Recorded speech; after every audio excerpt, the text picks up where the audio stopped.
রূপটান শিল্পী, আমি makeup artist আমিই জানতাম না, আমি বাংলা অনার্স, আমি জানতাম না যে মেকআপ আর্টিস্টকে রূপটান শিল্পী বলে।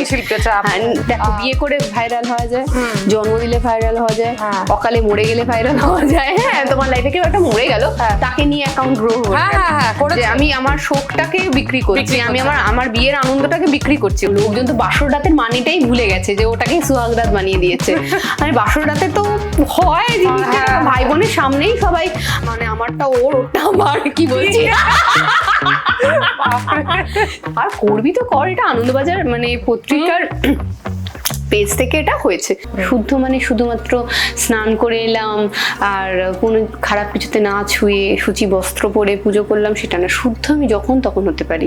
বান মারা মনে হচ্ছে আমি এখানে বসে চাইছি তোমার ক্ষতি করতে, আমার যা যা খারাপ ভাবনা হতে পারে সেই বীজ মন্ত্র দিয়ে আমি সেগুলোকে গাঁথছি।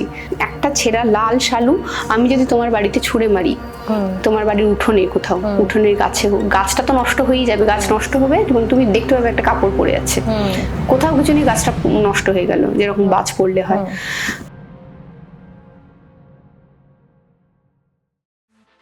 এক সময় টিকটক ছিল প্রায় সবার প্রিয় একটা অ্যাপ।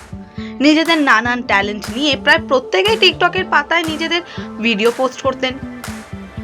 সেখানেই এক মেয়ে তার মেকআপ ভিডিও নিয়ে নিজের জার্নি শুরু করে। আর শুধু মেকআপ নয়, বিয়ের বাসর রাতের ছবি নিয়েও প্রচুর কন্ট্রোভার্সি আছে তার। আর দেরি না করে আমরা জানবো ড্রিম গার্ল সোহিনীর থেকে পুরোটা।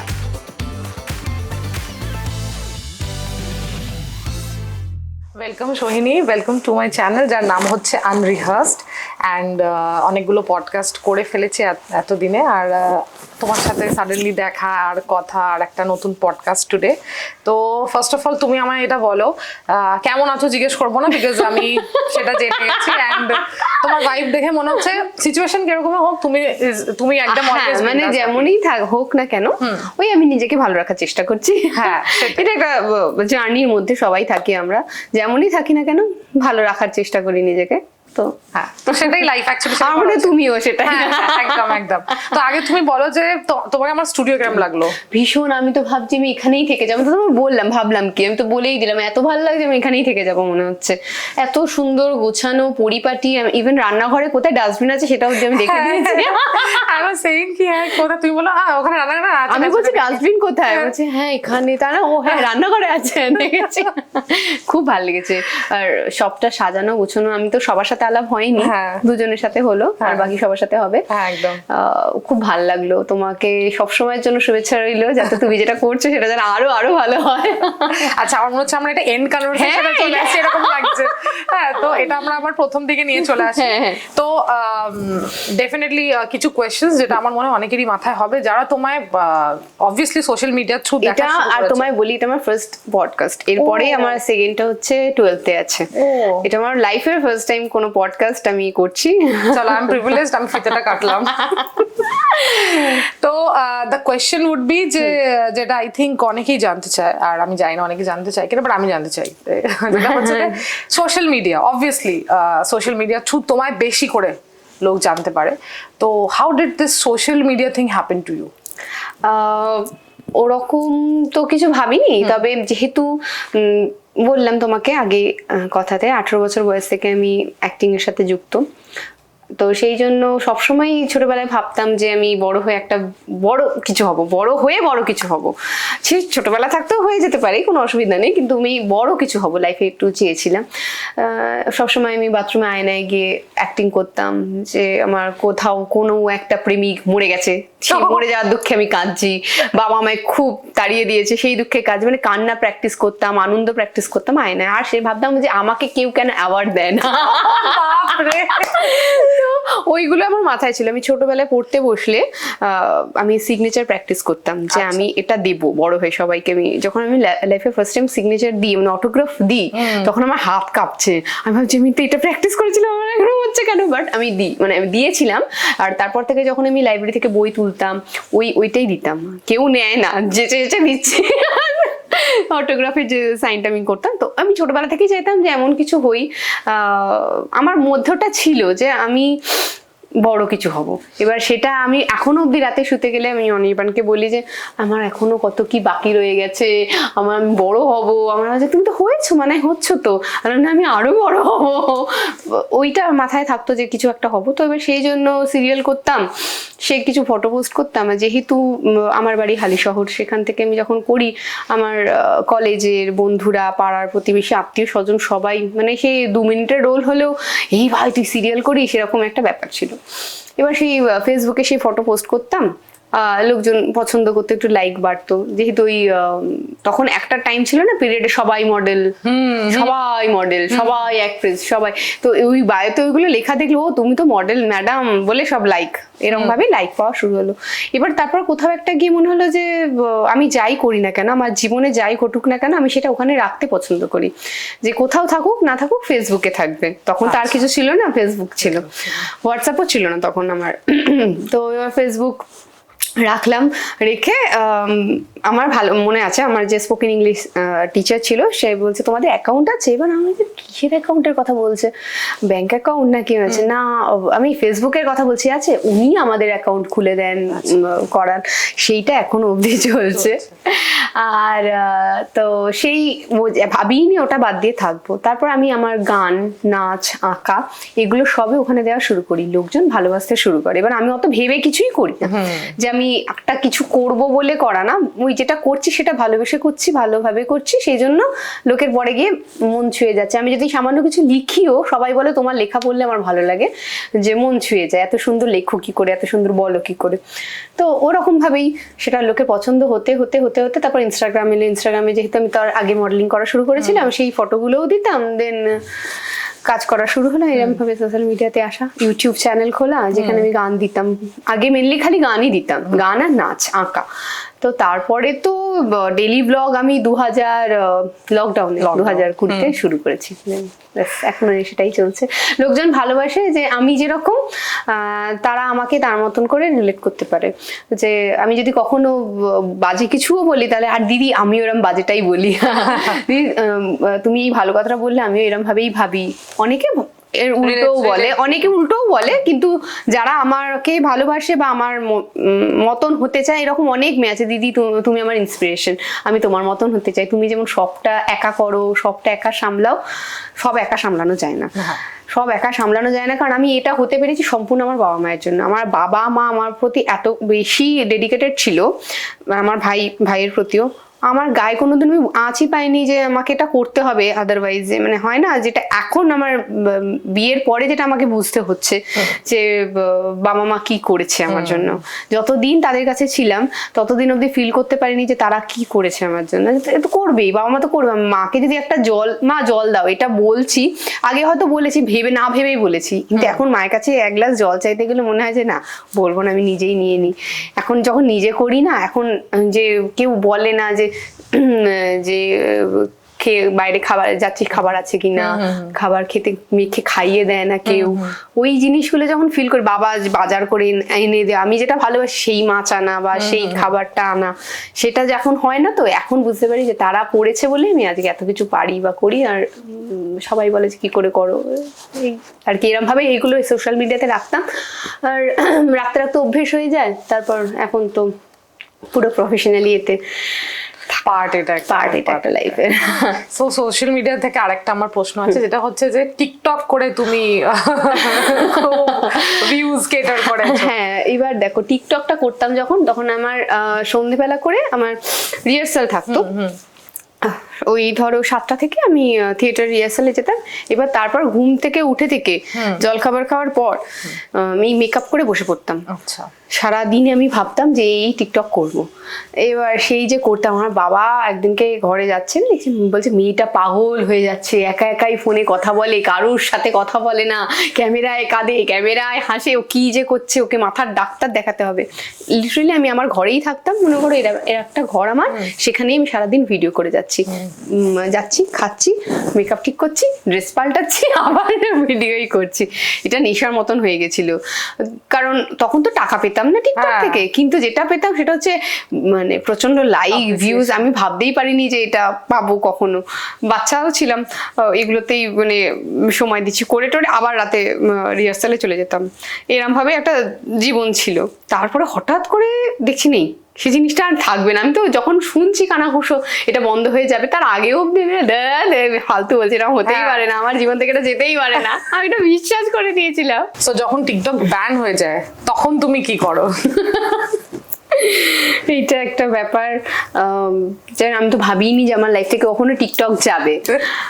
যখন আমি এর আগেও শুনছিলাম যে কানাঘুষো যে টিকটক ব্যান হয়ে যেতে পারে, আমি তখনও গা করিনি যে না এটা যাবে না, এ আমার জীবন থেকে যেতে পারে না, পৃথিবীতে আর যে কেউ যাক এ যাবে না, এ আমায় ছেড়ে যাবে না। কিন্তু যখন আলটিমেটলি হলো জিনিসটা, তখন আমি ভাবছি এটা আমার কি হলো, এটা আমার সাথে কি হলো, এটা তো হওয়ার কথা ছিল না। যখন হয়েছে তখন সব থেকে বেশি খুশি হয়েছে আমার ভাই। আচ্ছা, মানে আমার হাজবেন্ড তখন প্রেমিক সে, আর আমার বেস্ট ফ্রেন্ড দুষ্টু বলে একটি ছেলে আছে সে। এরা তিনজনে বলছে এবার কি করবি, তোর নাচ গান শেষ, এবার কি করে দিন কাটাবি তুই? আমি ভাবছি সত্যি তো আমি এবার কি করব, কিছু করার নেই। দু একদিন মানে সে ভালোই লাগছে না, বাড়ির লোককেও ভালো লাগছে না, নিজেকেও ভালো লাগছে না, মেনেই নিতে পারছি না। বারবার করে হচ্ছে ইস বাবা, এতে যদি সত্যি আমি বিশ্বাস করিনি, কোনো ভিডিও সেভও করে রাখিনি। আমার কাছে কোনো ভিডিও সেভও ছিল না, আমি মানিনি যেটা হয়ে যাবে। ও খবরে দেখাচ্ছে মানে সেই সময় হচ্ছিল না করোনার খবর খুব বেশি করে হচ্ছে, আমি মানছি না, আমি তো মরছি না তার মানে করোনা নেই, মানে অনেকে বলছিল না এটা মিথ। হ্যাঁ ওই রকম টাইপের। হ্যাঁ, তো সেই জন্য ঠিক আছে এটা হতে পারে না, এতগুলো লোক ব্যবহার করছে, এটা কি করবে তাহলে। আর আমি না হয় টাকা পাচ্ছি না, বাকিরা তো অনেকেই আছে যারা পেতো সেই সময়, বোম্বে বেস বা দিল্লি বেস যারা ছিল। তো তাহলে এবার কি করব বুঝে না পেয়ে কি হ্যাঁ ইনস্টাগ্রামে তখন রিলটা চালু হলো। যাকে বাবা মন্দের ভালো কিছু একটা, না IGTV ছিল, রিলও না, IGTV ছিল। তাহলে এইটা নিয়েই বেঁচে থাকি, সে আবার IGTV-তে গেলাম। তো টিকটক যে চলে গেছে এই দুঃখটা আমি এই তুমি বললে বলে আবার মোচড় দিয়ে উঠলো যে হ্যাঁ আমার একটা টিকটক অ্যাকাউন্ট ছিল। এখনো যখন দেখি লোকে বাংলাদেশ বা বিদেশে টিকটক ভিডিও অ্যাকাউন্ট দিয়ে কোনো ভিডিও পোস্ট করা, সেটা রিল বা ফেসবুকে ভাইরাল হয়, সেটা দেখে ভাবি ভাই এরা তো এখনো টিকটক করছে, আমারটা কোথায় আছে কবরে কে জানে। আর তারপরে IGTV করা শুরু করে, IGTV করতাম ওই কয়েকটা যেগুলো গান তখন লকডাউনে উঠেছিল, কি একটা কুড়িনু দেখে একটা গান হয়েছিল না, সবাই সেরকম সবাই মিলে এদিক ওদিকে যেদিক দিয়ে আর কি আমরা ইনস্টাগ্রামে অ্যাক্টিভ যারা, তখন তো ইনফ্লুয়েন্সার নাম শব্দটা ছিল না, আর একটা কি একটা শব্দ ছিল, যাই হোক ইনস্টাগ্রামে কিছু একটা নাম ছিল, কন্টেন্ট ক্রিয়েটারও ছিল না, কিছু ব্লগার বা ওই জাতীয় কিছু একটা লেখা থাকতো। তখন সবাই ওটা একটা পিরিয়ডে সবাই মডেল ছিল, একটা পিরিয়ডে তখন সবাই ওরকম একটা কি একটা ছিল, তখন সোকল তারা মিলে কিছু একটা ছিল, ইনফ্লুয়েন্সার ছিল না, কন্টেন্ট ক্রিয়েটারও ছিল না। তো এরকম তারা মিলে কয়েকটা ভিডিও বানিয়ে চলতে তারপরে আমি 2021 এলো, 21-এ আমি রূপসও জয়েন করি। মানে আস্তে আস্তে এই যে ইন্ডিয়ার যে নিজস্ব কয়েকটা অ্যাপ তৈরি হলো, সেগুলোই কাজ করা শুরু করি, যেমন মজ, জোশ এরকম যেগুলো আছে সেগুলো থেকে আমি টাকা পেতাম। মানে আমার সাথে কন্ট্রাক্ট থাকতো 6 মাসের 1 বছরের, তো ওরা মাইনে হিসেবে সেগুলো আমায় দিত। তাদেরকে এরকম মাসে 40টা ভিডিও কি 30টা ভিডিও দিতে হবে। যদি বাংলার হয়ে করি তাহলে শুধু বাংলার গান, আর যদি ওভারঅল ইন্ডিয়ার হয়ে করি তাহলে ইন্ডিয়ার মানে হিন্দি মিশিয়ে, মানে বাংলা থাকে না সেখানে হিন্দি থাকতো। ব্যাস এরকম ভাবেই শুরু হলো। মানে টিকটকের শোক ভুললাম আর কি, দুধের স্বাদ ঘোলে মেটানো। আচ্ছা, যেহেতু আমরা সোশ্যাল মিডিয়া নিয়ে কথা বলছি, তো ট্রোলিংটা কি করে ছাড়তে পারি? সো তোমার বাসর রাতের যতবার এরকম ভাবেই হাসবো, আমার কিছু বলার নেই। ছবিটা নিয়ে ট্রোল করা হয়েছিল। আরে ভাই এটা আমি দাদাগিরি তো, ইনফ্যাক্ট আমি তো মানে হজবরল করে আমি প্রথম রাউন্ডে আউট হয়ে যাই, ওদের আমার আলাদা বানানো ছিল, ওটা চালাতো। মানে এই টপিকে আমার বিয়ে সংক্রান্ত ভিডিও বা এগুলো ওরা এভিতে চালাতো। তো তো এবার বাসরাতের ঘটনাটাও বলি। ওটা ওই দিনকে আমার বিয়ে হয়, বিয়ের লগ্ন ছিল গোধূলি লগ্ন, আর আমি সারাদিন আমি কোনো খেতে পাইনি, কেউ আমি খাবার সার্ভ করেনি, খাবার দেয়নি। মা আমাকে একটা খাবার পাঠিয়েছিল কিন্তু সেটা পচে গেছিল, আচ্ছা। আর আমি আর খেতে পারিনি। এবার আমার না খাওয়া অবস্থা, আমার যা শারীরিক অবস্থা, তাতে আমি না খেয়ে থাকলে অক্কা যেতাম। এবার সেটাই হওয়ার যোগ হয়েছিল, কারণ ওরা বিয়ে করতে এসেছিল, মানে ওরা মানে অনির্বাণ যখন বিয়ে করতে এসেছে তখন অলরেডি অনেকটা টাইম পেরিয়ে গেছে। তারপরে যখন বিয়ে করতে এসেছে আর বসার মধ্যেই মাঝখানে আমি না খালি পায়ে বউ হয়ে ঘুরে বেড়াচ্ছি, বর কই গো, বিয়ে করবো, আমার আর ভালো লাগছে না, মানে আমি ঘুরছি। সবাই বলছি তুই বস, তুই এরকম করিস না, আমার খিদে পেয়েছে। ইনফ্যাক্ট আমার বিয়ের মণ্ডপে বসে আমার খিদে পেয়েছে বলে একটা ভিডিও, ওটাও ভাইরাল হয়েছিল, আমার খিদে পেয়েছে। আমি না কিছু না ভেবে, ওটা একটা ছেঁড়াতার নাটকের অংশ, মানে ডায়লগ। আমার খিদে পেলে ছোটবেলা থেকে যেহেতু আমি থিয়েটার করি, সেই জন্য ওই ডায়লগটাই বলতাম। যখন আমি কোথাও গিয়ে আমার খিদে পেতো, আমি এটাই বলতাম, আমার খিদে পেয়েছে মা, মোরে বড় ভুক লাগে। সেটা একটা রংপুরের ভাষা নিয়ে একটা নাটক। তো ওইটাই আমি তখন, আর চারিদিকে আমার ভাই বোনেরা আমার সাথে যারা ছিল তারা সবাই ইনস্টাগ্রাম বা ইউটিউবে চ্যানেল আছে সবার, তো ওরা যে যার মতো, এখন বিয়েটা একটা কন্টেন্ট, হ্যাঁ ভুললে চলবে না, বিয়েটা বড় কন্টেন্ট। লাইফে অনেকে এর জন্য বিয়েও করে নিচ্ছে, যে বিয়ে তো করে নি, তারপর দেখা যাবে কি হয়, তারপর মানে বিয়ে করে ভাইরাল হওয়া যায়। তারপর স্পেশালি ইনস্টাগ্রামের দেখো, বিয়ে করে ভাইরাল হওয়া যায়, জন্ম দিলে ভাইরাল হওয়া যায়, অকালে মরে গেলে ভাইরাল হওয়া যায়। হ্যাঁ, তোমার লাইফে কেউ একটা মরে গেল, তাকে নিয়ে অ্যাকাউন্ট গ্রো হয়ে গেল, যে আমি আমার শোকটাকে বিক্রি করছি, আমি আমার বিয়ের আনন্দটাকে বিক্রি করছি ওদের কাছে। মানে আপাতত খুব খারাপ ভাবে বিচার করলে এটাকে খারাপ করেছে অনেক। হ্যাঁ, তো সেই জন্য ভাইরাল হতে এই বিয়ে করতে হয়। এখন এবার আমি ভাইরাল হওয়ার জন্য করিনি, আমার এমন অনেক বন্ধু আছে যে you have to be do এই তাহলে ভাইরাল হবে। আমি না ভাই, আমি কিচ্ছু ভাবতে পারছি না, আমি কোনো রকমের একটা বিয়ে করতে চাই যেখানে আমি খেতে পারবো একটু, বিয়েটা তাড়াতাড়ি হোক। এবার ওই ভিডিও করেছে, ওই ভিডিও বিয়ের প্রায় 1 বছরের 6 মাস পরে আমি ওই ভিডিও পোস্ট করেছি। আমার যদি ভাইরাল হওয়ার হতো আমি তখনই পোস্ট করতাম, আমি করিনি। এবার বাসরাতে ছবিটা অনেক পরে পোস্ট করেছিলাম, মানে বিয়ের পর আমি পোস্ট করিনি। ভাই আমি যখন না খেয়ে আছি, ভাইও কম খেয়েছিল, ভাই প্যারালাইজড হয়ে গেছিল 2.5 না 1.5 বছর বয়সে। তো তারপর থেকে ডাক্তার ওকে বলেছিল ওর যেন কোনো চাপ না নেয়। আমার বিয়েতে বেশি চাপ নেয়নি, গোটা 8 মাসের বিয়ে ঠিক হওয়ার মধ্যে ও 6 তারিখ থেকে চাপ নিয়েছে, 8 তারিখে অজ্ঞান হয়ে গেছিল। ঠিক কখন আমার সিঁদুরদান হলো, আমার বিয়েটা পুরো সিরিয়াল, হ্যাঁ ধুমটানা, সবাই বলে দারুণ বিয়ে, আমি বলি এটা একটা জঘন্য বিয়ে, কোনো ভালো বিয়ে নমুনাই হতে পারে না। তুমি যদি আমার বিয়েতে থাকতে, তুমি হয়তো এটা কি হচ্ছে ভাই, এটা কি হচ্ছে, আমি কন্টেন্ট তুলে নিতে, হ্যাঁ মানে সবাই তুলে নিয়েছে, তুমিও নিতে। আর এরকম জাস্ট সিঁদুরটা পরালো, আর ওদিক থেকে দেখি সবাই দৌড়ে আসছে, আর অনির্বাণ দেখি হয় না জোরের কাপড় ফেলে রেখে দৌড় লাগিয়েছে। ও ভেবেছে ওর বাবা মা কেউ বয়স্ক, কেউ আর কিছু একটা হয়েছে। দেখি খাওয়ার জায়গা পুরো ভিড়, এদিক দিয়ে একটা গাড়ি ঢুকে গেল, একটা মায়ের বান্ধবী এলো, তার নাম হচ্ছে, আমি নাম নিয়েই বলছি, সে জানুক, পূজা। তার সেই মায়ের সোশ্যাল মিডিয়া ফেসবুক ফ্রেন্ড, সে আমার বিয়েতে এসেছিল, কি জন্য এসেছিল আমি জানি না। তো তারপর এসে বলছে আমি কি হয়েছে, আমার না অলরেডি আমি তখন উইক, মানে শারীরিকভাবে উইক, আর ঠান্ডা ছিল, ঠান্ডা অলরেডি নাক দিয়ে জল গড়াচ্ছে, চোখ জ্বালা করছে। মানে মাকে শিগগিরই ফোন করা, আর যেহেতু বিয়ে মিটে যাচ্ছে, মা আমার কুট্টুসকে নিয়ে, আমার বিয়ের যে ভেন্যুটা ছিল সেখান থেকে বাড়িটা একটু দূরে মানে কাছেই, হেঁটেই চলে যাওয়া যায়। তো মা বাড়ি গেছে, কুট্টুসকে খাইয়ে এবার মা একটু রেস্ট নেবে, সারাদিন থকল গেছে। মাকে ফোন করো, তোমার ভাই বোধহয় আর বেঁচে নেই। এটা কেউ বলে, উনি ওটা বললেন, আমি দেখছি আমার পায়ের তলায় সুরসুর করছে, কেমন একটা করছে, আমি চোখের সামনে পাতা ফেলছি, কালো দেখি একটা গাড়ি ঢুকে গেল, ভাইকে চ্যাংদোলা করে সবাই তুললো, বাবা আমার হাত দেখাচ্ছে কিছু হবে না, আমি আছি করে ভাইকে নিয়ে চলে গেল। আমার দম বন্ধ লাগছে, মাথা ঘুরছে, আর দম নিতে পারছি না, চোখ দিয়ে হর করে জল পড়ছে।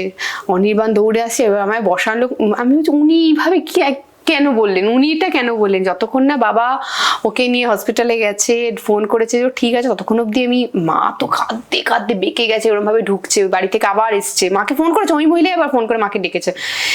এবার আমার ভাই ছিল শুভজিৎ, বলছে আপনি কেন বলেছেন, এবার সামলান, ওর মাকে আমরা এই সময় কেউ জানা, এতগুলো লোক আছে, ওর মাকেই জানানো কি দরকার ছিল?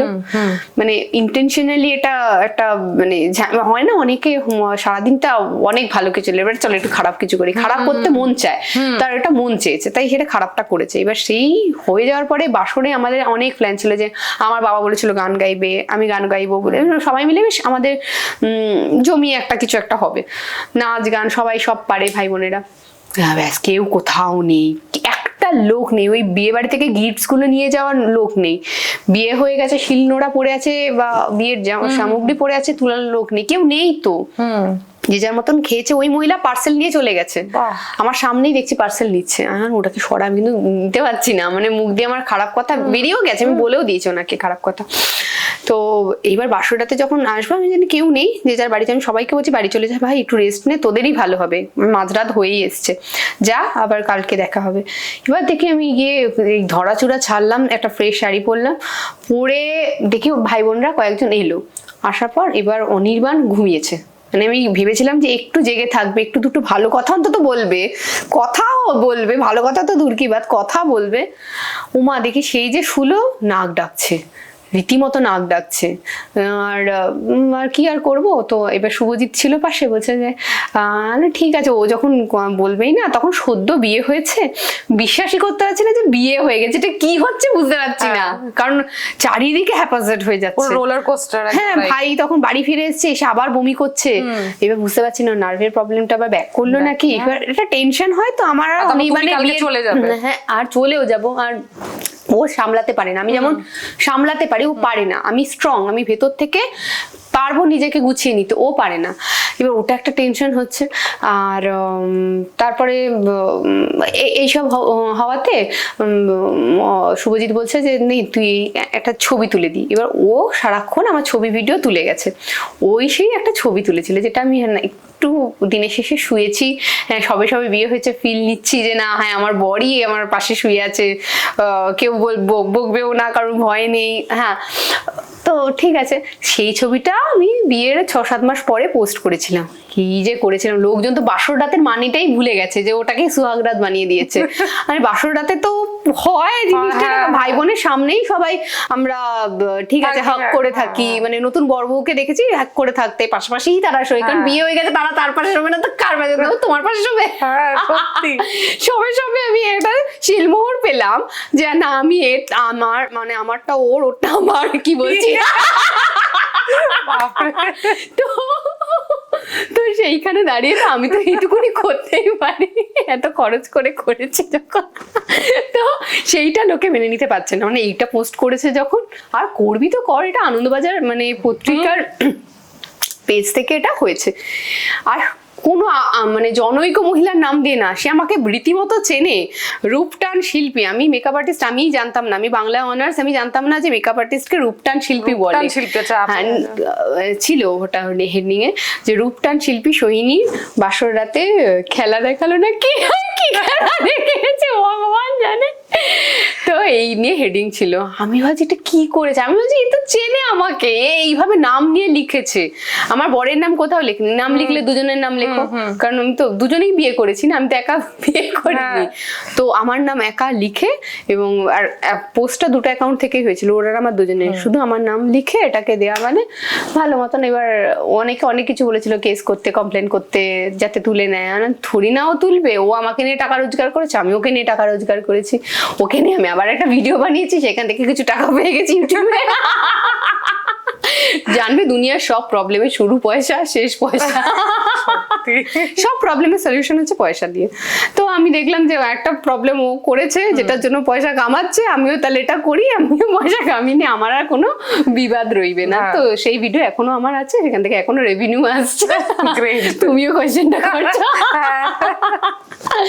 তো এই আর কি, আমিও একটা রিলস বানাবো, এটা কোনো অসুবিধা নেই, আমার কোনো অসুবিধা নেই, আবার এবিপি এটা নিয়ে আবার একটা পোস্ট করে দেবে। ও গড, সত্যি তোমার সাথে কথা বলে খুব মজা লাগছে, আমার মনে হচ্ছে আমরা একটা পডকাস্টে বসেছি।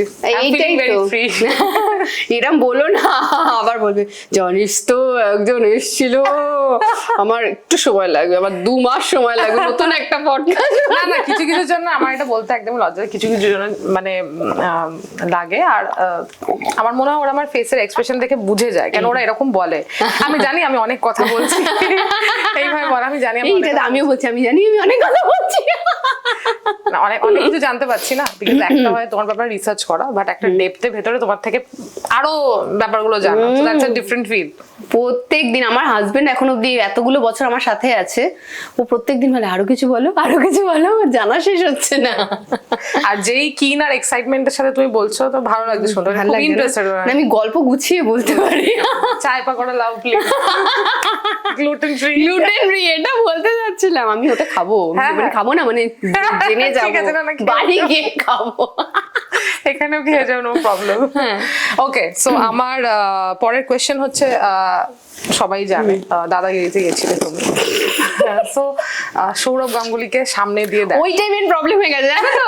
ওই ছোটবেলা থেকে একটা কাকা কাকা ভাবা, মানে ও আমারই মানে আমার ফ্যামিলির লোক এটা ভাবছে। যখন ঢুকলো ঘরে, এবার নাম লেখা থাকে তো প্রত্যেকটা পোডিয়ামের নাম লেখা আছে, সোহিনী গাঙ্গুলি উনি পড়লেন আমার নাম এবং আমার দিকেই তাকে হাই করতে করতে গেল।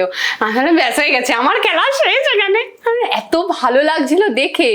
এর আগে একবার দেখেছিলাম রঞ্জি খেলা, বাবা দেখাতে নিয়ে গেছিল, সেইখানে দুদিনের টেস্ট ম্যাচ চলছিল। আগের ম্যাচে ও মানে আগের দিনকেও খেলা শুরু হয়েছিল, সেখানে সৌরভ গাঙ্গুলি ঢুকেছিল, কোনো রান করেনি। আমরা খেলা দেখতে গেছিলাম, উনি 1 না 2 রান করেছিল মানে আমাদের জন্য, তারপর আউট হয়ে গেছিল। তো টেস্টে যেমন হয়ে থাকে, তো ওইটুকুনি দেখেছি। তখনও চেয়েছিলাম কাকা কাকা, ছোট কাকা করে চেয়েছি। আমার দিকে তো তাকায়নি, এরকম ভাবে ব্যাট দেখিয়ে কি করে একটা চলে গেল, ওইটুকুনি দেখেছিলাম। তারপরে এই সামনে থেকে তার আগে দেখেছিলাম যখন দিদি নম্বর 1 শুটিং এ গেছিলাম। আচ্ছা। আমি এতই আমার কপাল খারাপ, আমি এই ব্যালকনিতে দাঁড়িয়ে আছি, একটা দেখছি লাল গাড়ি। আমার ছোটবেলা থেকে সবাই জানে যে আমাকে পটাতে গেলে লাল গাড়ি হলে হয়ে যাবে, আমি তার সাথে আমি চলে যাব। নচিকেতা দিদি নম্বর 1 বলেছিল যে আমি নাকি দমকলের মন্ত্রীর ছেলের সাথে বিয়ে দিতে হবে লাল গাড়িতে। তো এবার দেখি একটা লাল গাড়ি দাঁড়িয়ে আছে ব্যালকনিতে, আমি দাঁড়িয়ে, বাহ গাড়িটা সুন্দর তো সুন্দর, কার গাড়ি? এইবার কিছুক্ষণ পর আমি ঘুরে আমি আমার মেকআপ রুমে গেছি, সবই সৌরভের গাড়ি। সৌরভের গাড়ি আমি ভেবেছি অনেক আছে ফ্লোরে যারা ক্রিউ মেম্বার, তার মধ্যে সৌরভ আমি চিনি, হ্যাঁ কারো হয়তো কোনো সৌরভের গাড়ি। তারপরে যে বেরিয়ে গেল, বাবা দেখেছি হাইট দেখেছি, ফসা চলে গেল, সেরকম হয়ে গেছি, দেখে নিয়ে চলে গেছে। তখন ওইটুকুনি জাস্ট দেখেছিলাম যে গাড়িতে উঠে চলে গেছে। তারপরে যখন এই ফ্লোরে এসে দেখছি যে ঢুকছে, ব্যাস আমার তো ওখানেই সে যখন আমার সাথে কথা বলছে, কি কথা বলছে আমি কি বলবো সব ভুলে গেছি, মানে এভরিথিং। মানে আমি আমার যে স্ট্রাগল পিরিয়ডটা, আমি কিভাবে নিজেকে আমি তৈরি করেছি, কিভাবে আমি আঁকা বিক্রি করে টাকা জোগাড় করে মেকআপ স্টুডিও বানিয়ে নিজে তৈরি হয়েছি, মানে সে 200 বছরের জার্নি মনে হয়, স্বাধীনতা ভারত যেরকম পেয়েছিল ওরকম ভাবে নিজেকে স্বাধীন করেছি, সেই সব বলতে ভুলে গেছি। সব ভুলে গেছি, জানা উত্তর ভুল দিয়ে মানে ভাবছি আমি ভাবছি কাবুকি, ব্রাশটার নাম কাবুকি। তো আমি দাঁড়িয়ে বলছি খাবুকি মানে জাপানিজদের মতন বলছি। একবার বলছি তুমি বলো, আমি সৌরভ গাঙ্গুলিকে বলছি তুমি বলো একটু, একবার বললাম তো তুমি আরেকবার বলো না, দেখি না উচ্চারণটা কিভাবে করছো। ও বাবা, তখন আবার অডিয়েন্সে আমার বরকে দেখেছি মাথায় গন্ডগোল আছে, জামাই সামলে। তো এইসব, তো আমি জাপান ভাবছি এত ইজি দেবে না। তাহলে ঠিক আছে, কোথাও কিছু নেই, লাস্ট মোমেন্টে বলো, তাড়াতাড়ি বলো, হাতে আর সময় নেই, দেখি 3 সেকেন্ড বাকি। রাশিয়া, এরকম করে বলে দিচ্ছি রাশিয়া। বলছে ফাইনাল, এরকম বলছে, তার মানে তো ফাইনাল না, ঠিক না, তাড়াতাড়ি বলো তাহলে। আমি ঠিক আছে বলেই যখন দিয়েছি, মান সম্মানের ব্যাপার, একবার রাশিয়া বলেছি আবার জাপান বলো, তাহলে রাশিয়াই থাক। সেই যে থাক বলেছি, আমি জানতাম এটা জাপান, তাও কেন মনিবান বলছে কোনো যেটার কোনো লিঙ্ক নেই, ফুসকি ওগুলো সব জাপান রাশিয়া হয়, তুই কেন জাপান বললি না? আমি এই কারণে বলিনি, পাগলামোর জন্য। আর বোনাসে যেটা আমি জানি উটো নাম, না ওটা আমি এক জায়গায় দেখেছিলাম যে বাটুল ডিগ্রিটা ছোটবেলা থেকে শুকতারা পড়া, উতু সোনা। আমি দেখছি এক জায়গায় বাটুল বলেছিল যে আমার উতু সোনাটা হারিয়ে গেছে, এটা মানে চোখে ভাসছে। এবার যার জন্য ডাকনাম, বাটুলের উট পাখির ডাকনাম কি ছিল, এবার ওখানে অপশন ছিল উটো, আমি বলেছি উতু। এবার আমার মনে হচ্ছে উতু দেখেছি, মানে পাগলামো চূড়ান্ত করে চলে এসেছি, লোকজন আমায় নেবে কি, আমি নিতে পারছি না নিজেকে। তুমি স্টারস্ট্রাক হয়ে গেছিলে? ওরকমও না, মানে আমার মনে হচ্ছিল যে আমি, এটা হয় না গ্রহের ফেল লেগেছে, আমি ওখানে দাঁড়িয়েছি, আমার ফেল লেগেছে, আমি সব পাগলামো করেছি। মানে আমি উতু সোনা, আমি তো ঠিকই বলছি, উটো না, আমি উতু সোনা দেখেছি তাই আমি উতু বলেছি। আমি আবার সৌরভ গাঙ্গুলি বলছি আজকালকার দিনের ছেলে মেয়েরা কেউ পড়াশোনা করে না, আমার লজ্জা মানে মরমে মরে যায়, আমি লোককে পড়াশোনা নিয়ে জ্ঞান দিই, আমি ভুল উত্তর দিয়েছি। তারপর আবার আমার বাংলা অনার্স ছিল, আমি যখন মানে করছি চ্যালেঞ্জ করছি, অনির্বাণ ভাবছি বাহ এটা তো নাম্বার অফার পাবে, ওর জনারের, ওর ডিপার্টমেন্ট, ও এইসব এত পড়াশোনা করেছে, ও কি করে, ও মানতেই পারছে না আমি ভুল বলেছি, আর আমিও মানতে পারছি না যেটা আমি কি করে ফেললাম। এই করে প্রথম, এবার তারপরে যে তোর যে কোয়েশ্চেন ছিল, আমাকে জিজ্ঞেস করেছিল যে সোহিনী তুমি উত্তর দেবে কিনা, চ্যালেঞ্জ করবে। আমি জানতাম, তাও চ্যালেঞ্জ করিনি। আমি জানতাম, আমি জানি যে ইয়েলো অ্যাপেল বলছে টমেটোকে। আমি চাইনিজ কয়েকটা হয় না যে ডেইলি ব্লগ করে, ওরা কোনো কথা বলে না, সারাদিন কাটে খায় ঘুমোয় হাঁটে, তলায় লেখা থাকে। ওই একটা টমেটো কাটছিল, ওখানে লেখা ছিল যে ইয়েলো অ্যাপেল, ইয়েলো অ্যাপেল কাটছে। এবার আমি এক টমেটো দেখাচ্ছি, আমি যে কাকে এর মধ্যে ইয়েলো অ্যাপেল বলে, টমেটো আমি জানি ওটা টমেটো, তাও আমি বলছি না। আমি আর ভয় পেয়ে গেছি, আমি আর চ্যালেঞ্জ করিনি। আমি যদি একবার চ্যালেঞ্জ করতাম আমি থেকে যেতাম। কি মজা না? মানে এখনো তুমি ভাবছো মানে সেই এটা হয়ে গেছে, সেই টোটা হয়ে গেছে এরকম? আমি এইরকম ভাবতে ভাবতে এই দুদিন অন্তই তো, কদিন আগে গাড়িতে যাচ্ছি অনিমাকে পেছনে বসে বাইকে, কি হয়েছে ভুল উত্তর। আর কেউ যদি তারপরে বলে তুমি দাদাগিরিতে দেখেছি, মনে হয় কি নাকের মধ্যে এরকম ঘুষি মারি, আমার প্লিজ বলো না দাদাগিরিতে গেছিলাম। আমার জিকে এমনি হামাগুড়ি দেয়, আর আমি ওই দিনকে পুরো গড়াগড়ি নিয়ে চলে এসেছি। খুব খারাপ করেছি, কিন্তু ওরা খুব মজা পেয়েছে, ওই মজার জন্য আমায় ডেকেছে। না না না, ইউ আর ভেরি এন্টারটেইনিং। ওইসবের জন্যই গেছিলাম। আচ্ছা, যেহেতু আমরা অনেক ফানি ফানি আলোচনা করছি, একটা একটু মানে কাইন্ড অফ ইন্টেন্সে সিরিয়াস একটা কোয়েশ্চেন যেটা করতে চাই, যেটা হচ্ছে যে তুমি খুব talented and very good makeup artist also, যেটা অবভিয়াসলি সবাই জানে তোমাকে এটার জন্য। তো আমার একটা তোমার থেকে প্রশ্ন যেটা হচ্ছে যে এখন মানে একটা টাইমে, মানে আমি বলছি 2016-17, যখন এই ফ্রিল্যান্সিং মেকআপ আর্টিস্ট, ফ্রিল্যান্সার, আগে ছিল বিউটি পার্লার, ওখানে যেত লোক, তো এই ফ্রিল্যান্সিং জিনিস যখন আসলো, তারপর আস্তে আস্তে এটা একটা ক্যারিয়ার বেরোলো, ফ্রিল্যান্সিং করে মেকআপ আর্টিস্ট এরকম কাজ করা করতে করতে, তারপর ওটাই অনেকে এগোলো, অ্যান্ড দেন তারপর আসলো ইউটিউব মারাত্মক ভাবে, তারপর আসলো টিউটোরিয়ালস। সো টিউটোরিয়াল দেখে সবাই মেকআপ করছে। তো তোমার ক্যারিয়ারে এই যখন এই ইউটিউব বা টিউটোরিয়াল এগুলো বাড়লো, কম্পিটিশন বাড়লো, স্পেশালি এই সোশ্যাল মিডিয়ার জন্য, মানে ইউটিউবের জন্য, not about other competition, because সবার হাতের কাজ আলাদা হয়। তো এটা নিয়ে তুমি কম্পিটিটিভ বা টাফ টাইম ফেস করেছো বা করছো সামথিং? না, একদমই না। মানে যদি সত্যি করে দেখতে হয়, আমি বললামই 18 বছর বয়স থেকে অ্যাক্টিং করি, আর আমার বন্ধু বান্ধব অনেকেই মেকআপ আর্টিস্ট, বন্ধু বান্ধব, দাদা সুলভ, তারপরে এরকমই তারা আমাকে অনেক গাইড করেছে। আমি এখান থেকে এটা কিনবি, এখান থেকে এটা না, যেমন এই একটুকুনির মধ্যে আমরা বলে নিলাম কি লিপস্টিক, হ্যাঁ এটা কিসের, এটা কোথায়, মানে তোমাকে দেখিয়ে দিলাম, সেরকম ভাবে তার থেকে আমি এরকম নিতাম। আর আমার মধ্যে অদ্ভুত অবজারভেশন পাওয়ার আছে, এটা আমার মায়ের থেকে আমি পেয়েছি। আর মায়ের, শুধু মায়ের জন্য, মা বাবা সবার জন্য ইন্দ্রিয়টা না খুব শার্প, মানে যার মাথা ভালো তার সব ভালো, সে দুনিয়ায় টিকে থাকবে, মাথা দিয়ে চলবে। এবার মাথাই আমার মনটা কন্ট্রোল করছে। আমি যদি মাথাটাকেই খারাপ করে ফেলি, মানে ভুল পথে নিয়ে যাই, তো আমার মনের দোষ নেই সেক্ষেত্রে। এবার আমি ওই দেখে দেখে, আমার মামাবাড়ি সবাই খুব ট্যালেন্টেড, বড় বড় সব আর্টিস্ট। এবার আঁকা ব্যাপারটা ছোটবেলা থেকেই ছিল।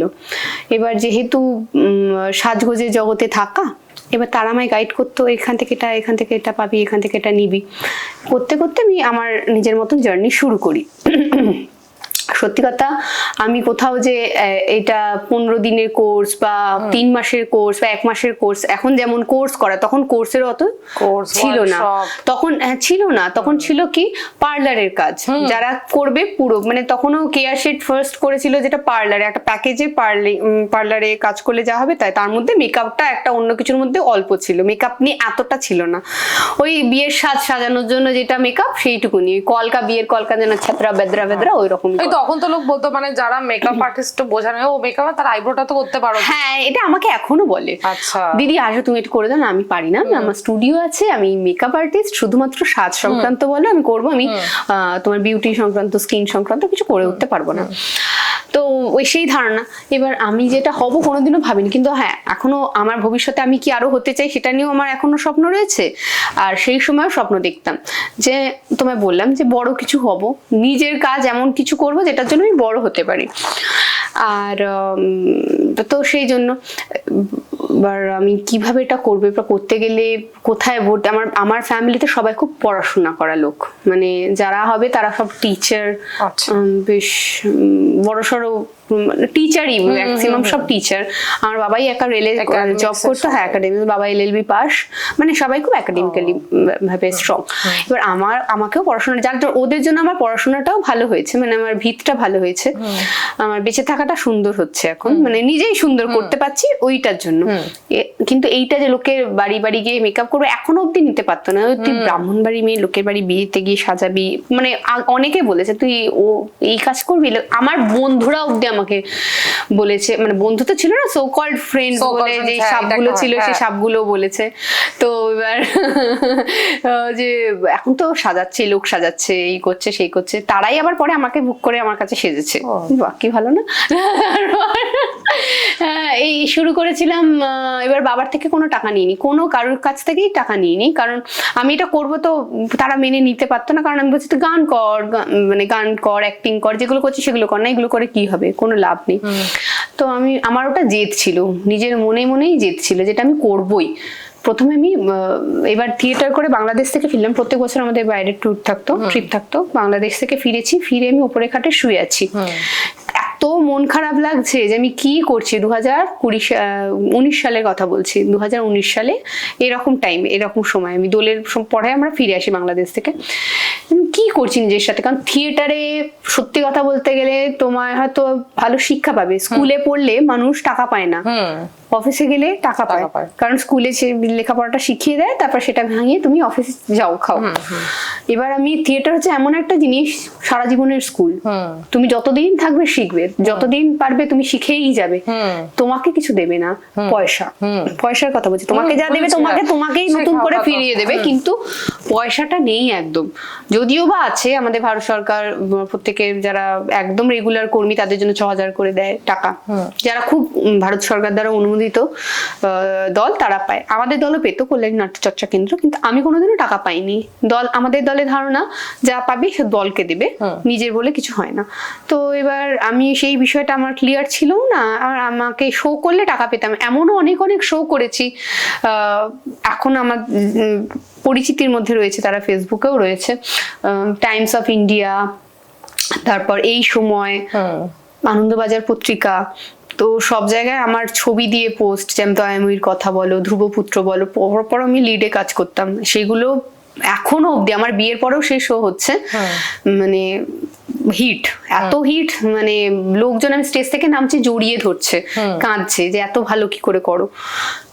সেইগুলো পাওয়ার পরে মনে হতো না যে আমায় 500 টাকা হাতে দিয়ে দিচ্ছে, 300 টাকা দিচ্ছে। দয়াময়ীর কথা আমি পর শো করেছি, কোনো টাকা পাইনি, কোনো টাকা দেয়নি দল, বিনা পয়সায় কাজ করেছিল, কি বিশ্বাস করবে না, কিন্তু এটা করতে হয়েছে, কারণ একটা চর্চার মধ্যে থাকা, ভালো লাগা থেকে বেরিয়েও আসতে পারছে না, একটা সম্পর্ক থেকে মানুষ যেমন কিছু পাচ্ছে না, তাও ছেড়ে আসাটা কষ্টের, ঠিক আছে থেকে যাই সেরকম ভাবে। তারপরে আমি নিচে গিয়ে, আমার 2টো বিয়ারের বোতল ছিল আমার বান্ধবীর দেওয়া, নিয়ে এসেছিলাম আঁকবো বলে, মন খারাপ লাগছে, কিছুক্ষণ হারমোনিয়াম বাজিয়ে গান গাইলাম, গাওয়ার পরে আঁকলাম, একে ফেসবুকে পোস্ট করেছি, ওটাই ফার্স্ট পোস্ট ছিল আমার বিয়ার বোতল একে। তারপরে আমার কোনো ক্যাপশন ছিল না যে অর্ডার দাও বা ইনবক্স করো অর্ডার দিলে, তো সেটা যখন দিলাম, রাতারাতি ওই পেন্টিং, যেটা পার্টিকুলার পেন্টটা করেছিলাম, একটা রাজস্থান হিমের ছবি, সেইটা 20 থেকে 22টা অর্ডার আসে। আচ্ছা, তারপরে আমি দেখলাম যে থিয়েটার করে আমি 500 টাকা পেতাম, এই তো আমি একটা বিক্রি করছি তাতেই পেয়ে যাচ্ছি, একটা বোতল বিক্রি করে। সেই দিন নেই রাত নেই আমি আঁকা শুরু করলাম, যেহেতু আমি আঁকতে পারছি। আর সবসময় জানবে শিল্পীর ভাতের অভাব হয় না, শিল্পীর কোনো ধর্ম হয় না, আর শিল্পীর ভাতের অভাব হয় না, সে যেমন করে হোক বেঁচে খাবে, সে বাঁশি বাজিয়েও খেয়ে নিতে পারবে।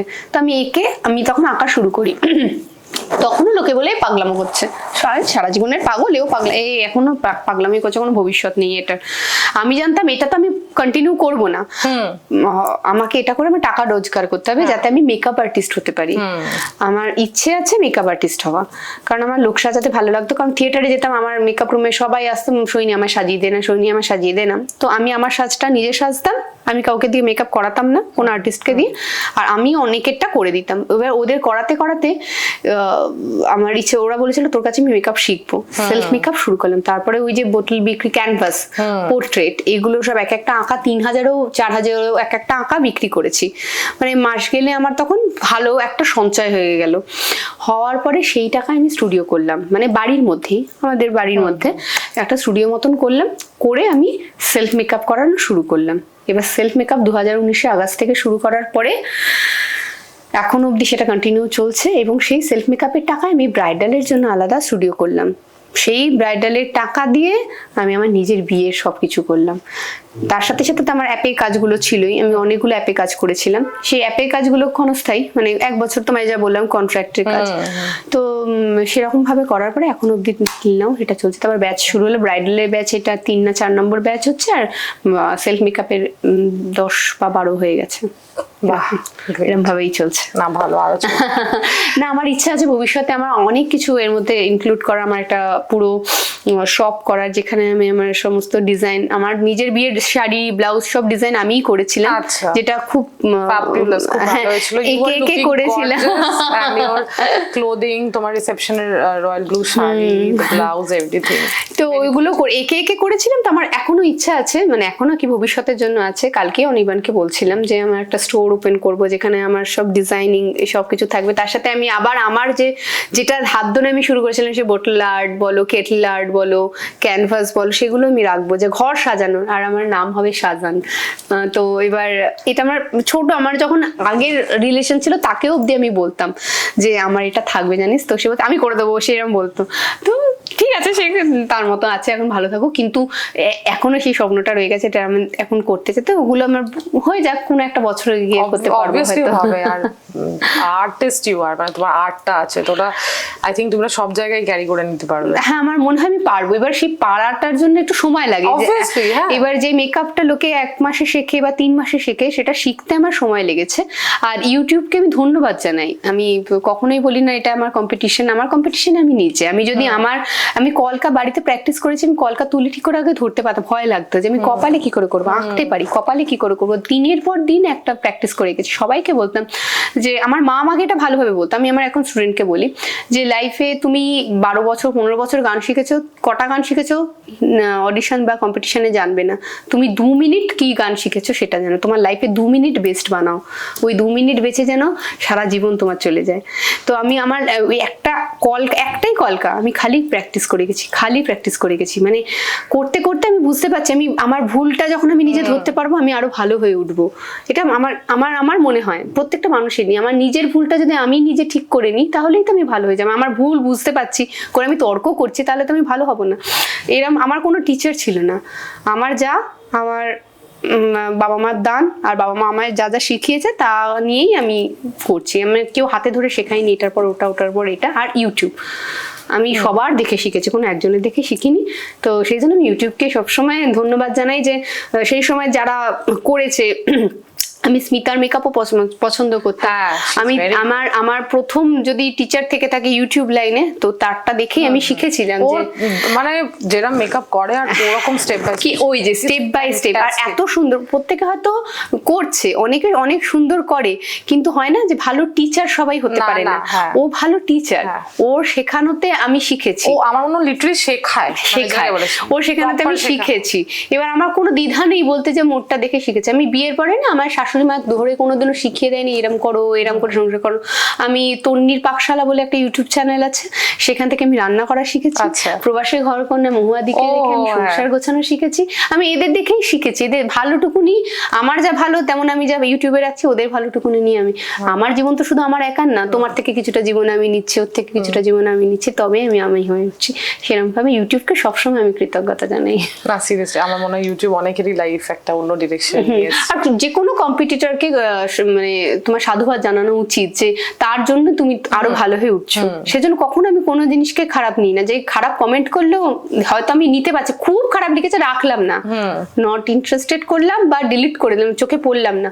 খুব খারাপ না হলে আমি তাকে ডিলিট মানে করি না, রিপ্লাই করি, চেষ্টা করি বুঝিয়ে দেওয়ার যদি কারোর ভুল থেকে থাকে, কিন্তু আমি সরিয়ে দিই। যদি আমার মনে হচ্ছে না একে দিয়ে আমার কোনো লাভ নেই জীবনে, আমি এটাকে জাস্ট ডিলিট করে দিই। তো এরকম ভাবেই ইউটিউব। তো আরেকটা প্রশ্ন আমার মেকআপ নিয়ে, কি আজকাল যেটা তুমি মানে সবাই আমরা দেখি কি ছোট ছোট বাচ্চা মেয়েরা মানে খুবই ছোট, মানে কিডস আমি যেটা বলছি, ওরা এখন মেকআপ টিউটোরিয়াল করছে, এইসব করছে। তো ডু ইউ থিঙ্ক কি ওদের ইনোসেন্সটা সামওয়্যার হারিয়ে যাচ্ছে? দেখো, ইনোসেন্স একটা এমন শব্দ না, যেটা আমার মধ্যেও এখন আছে, তোমার মধ্যেও এখন আছে। এবার বড় হলেই যে ইনোসেন্স হারিয়ে যায় তাও না, বাচ্চারা বড়দের মতো অ্যাক্টিং করছে মানে তাও হারিয়ে যাচ্ছে না, ওর মধ্যে ওটাই ইনোসেন্স। মানে এখন না সরলতার মানে ব্যাখ্যাটা পাল্টে গেছে। ওদের হাতে এখন সবকিছু আছে। যেমন আমাদের মায়েরা চায়, তুমি বললে যেমন আমার কাছে অনেকে এসছে তাদের ছেলে মেয়েকে দিদি নাম্বার 1-এ নিয়ে যাওয়ার জন্য বা দাদাগিরিতে নিয়ে যাওয়ার জন্য। তাদের মায়েরা যেটা পায়নি তাদের সন্তানরা সেটা যাতে হয়। তাদের মায়েরা কোথাও না কোথাও চেয়েছিল যে সেই জায়গাটায় পৌঁছতে পারেনি, তো এবার তাদের বাচ্চারা যাতে পায়। এবার সেই সুপ্ত বাসনা থেকে বাচ্চারা যখন সেদিকে এগোচ্ছে তখন মারা সেটাকে বাধা দেয় না, আরো এনকারেজ করে। আমার উচিত আমার সন্তান যদি যেটা করার এখন সেটা না এখন অন্য কিছু করে, যেটা আমি পরবর্তীকালে করতে চেয়েছিলাম সেটা যদি এখন করে, যেটার বয়স নয়, তাহলে আমার সেটা তাকে তখনই স্টপ করানো। মানে এটা করার সময় আছে, সারা জীবন যতদিন বাঁচবে, যত তোমার আয়ু, পরে করার সময় পাবে, কিন্তু এখন যেটা করা সেটা করো। কিন্তু এটা বলে না বাবা মা। সেই ভাবনা থেকেই যে ভিউ তো পাচ্ছে, আমার মেয়ে পপুলার তো হচ্ছে, আজকে আমার মেয়েকে টিভিতে তো দেখা যাবে, আমার বাচ্চাকে তো সৌরভ গাঙ্গুলির সাথে দেখা যাবে, সেই ভাবনা থেকে তারা বারণ করে না। এবার এখন এমন হয়ে গেছে, আমার তো মনে হয় এরপর স্কুল কলেজেও অ্যাড হবে, মানে স্কুলে স্পেসিফিক্যালি অ্যাড হবে যে ভালো রিল কি করে বানাতে হয়, এটা একটা থাকবে, সাবজেক্ট থাকবে, ভালো ভিডিও কি করে বানাতে হয়। এখন যেমন হায়ার স্টাডিতে গেলে আমরা এইসব নিয়ে পড়াশোনা করি, এখন মানে একদম লোয়ার ক্লাসে এগুলো থাকবে, হ্যাঁ মধ্যে অ্যাড হবে। তো আমি এটাকে একেবারে খারাপ বলবো না, এটা ডিপেন্ড করছে বাবা মা তাকে কিরম ভাবে মানুষ করছে তার উপরে। এবার যে পাকা পাকা কথা বলছে বা আচরণ যা করছে, এগুলো হয়তো আমরা মেনে নিতে পারছি না, কারণ আমরা এরম ছেলেবেলা পাইনি, আমাদের ছোটবেলায় এটা ছিল না। কিন্তু এটাও মেনে নিতে হবে যে পরবর্তীকালে ওরা যখন বড় হবে, ওরা যে ছোটবেলাটাকে দেখবে ওটাও তখন ওরা মেনে নিতে পারবে না। এটাই লাইফের পার্ট, এটা হবেই। আজকে আমরা যখন বড় হয়ে মানে যে ছোট ছিলাম তখন এমন কিছু করেছে যেটা আমাদের বাবারা মেনে নিতে পারে না, এটা লাইফের পার্ট। তো আমি কেউ না, কিছুই না, এটার স্রোত, এটা হয়েই যাবে, নদীর মতন বইতে থাকবে, চেঞ্জ হওয়াটাই is constant। হ্যাঁ, তো পরিবর্তিত হয় না, তো এটা হবেই।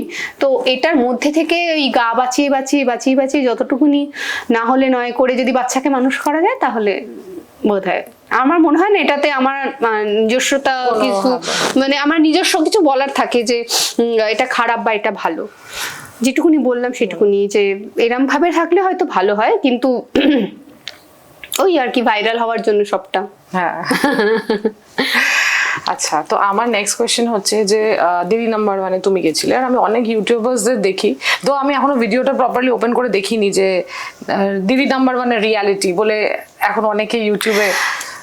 হ্যাঁ, দিদি নাম্বার 1, দাদাগিরি সবটাই একটা সেট। হ্যাঁ, তারপর তুমি প্রশ্নটা করো। তো আমার প্রশ্ন এটাই যে আমরা যেটা দেখি দিদি নাম্বার 1-এ, মানে যেটা যতটা ফরম্যাটটা হয়ে উঠে আসে, তো মানে অতটাই there is something behind it তার ছাড়া। দেখো, আমি একটা অডিশন দিতে যাচ্ছি এবং আমি যা বলছি, এবং আমার মৌখিক এবং লিখিত কিছু কাগজ থাকছে, যেখানে আমার কেন আমি এখানে এসেছি, কেন নিজেকে দিদি নাম্বার 1 মনে করছি, কেন আমি এই জায়গায় এলাম, আমার আরো কি পরিকল্পনা আছে ভবিষ্যতে নিজেকে নিয়ে, এগুলো একটা ফর্ম থাকে, তো ওটা ফিল আপ করতে হয়। সেটা তুমি লিখলে, পাঠালে, মানে ওখানে অফিসে বসেই ওরা পড়লো, এবং সেই নিয়ে আবার ওরা তোমায় মৌখিক জিজ্ঞেস করলো, তুমি বলো তুমি যা লিখেছো সেটাই তুমি কিনা, তোমার লেখা কথা তোমার কিনা, সেটা আবার বললো। এবার এইটাই সব আলাদা করে হয়তো কিছু প্রমাণ চায়, কেউ হয়তো বললো আমার বড় দোকান আছে, তো দোকানের ছবি দিন, রেজিস্ট্রেশন নাম্বার দিন। যেমন আমার ক্ষেত্রে ওরা নিয়েছিল, যে সবটা নিয়েছিল, যে রেজিস্ট্রেশন নাম্বার, আমার যেমন আইএসও সার্টিফিকেট দিই, সেটার জন্য সবটা ডিটেল জেনেছিল, যে আমি তো ভুয়ো কিছু বলিনি, যেটা আছে সেটা প্রমাণ দিতে হয়েছিল ওকে। এবার এতগুলো ক্যান্ডিডেট, এতগুলো লোকের ওরা অডিশন নেয়, এবার কে কোথায় ফাঁক করে ভুল বলছে সেটার দায় কিন্তু চ্যানেল নেয় না। সেখানে শুরুতেই একটা ডিসক্লেমার দেয়া থাকে, যেরকম ওই মিউচুয়াল ফান্ডে থাকে, আমরাও দিই এখন সবাই কিছু বলে বেড়াচ্ছে, আমাদের এখন ডিসক্লেমার দিতে হচ্ছে।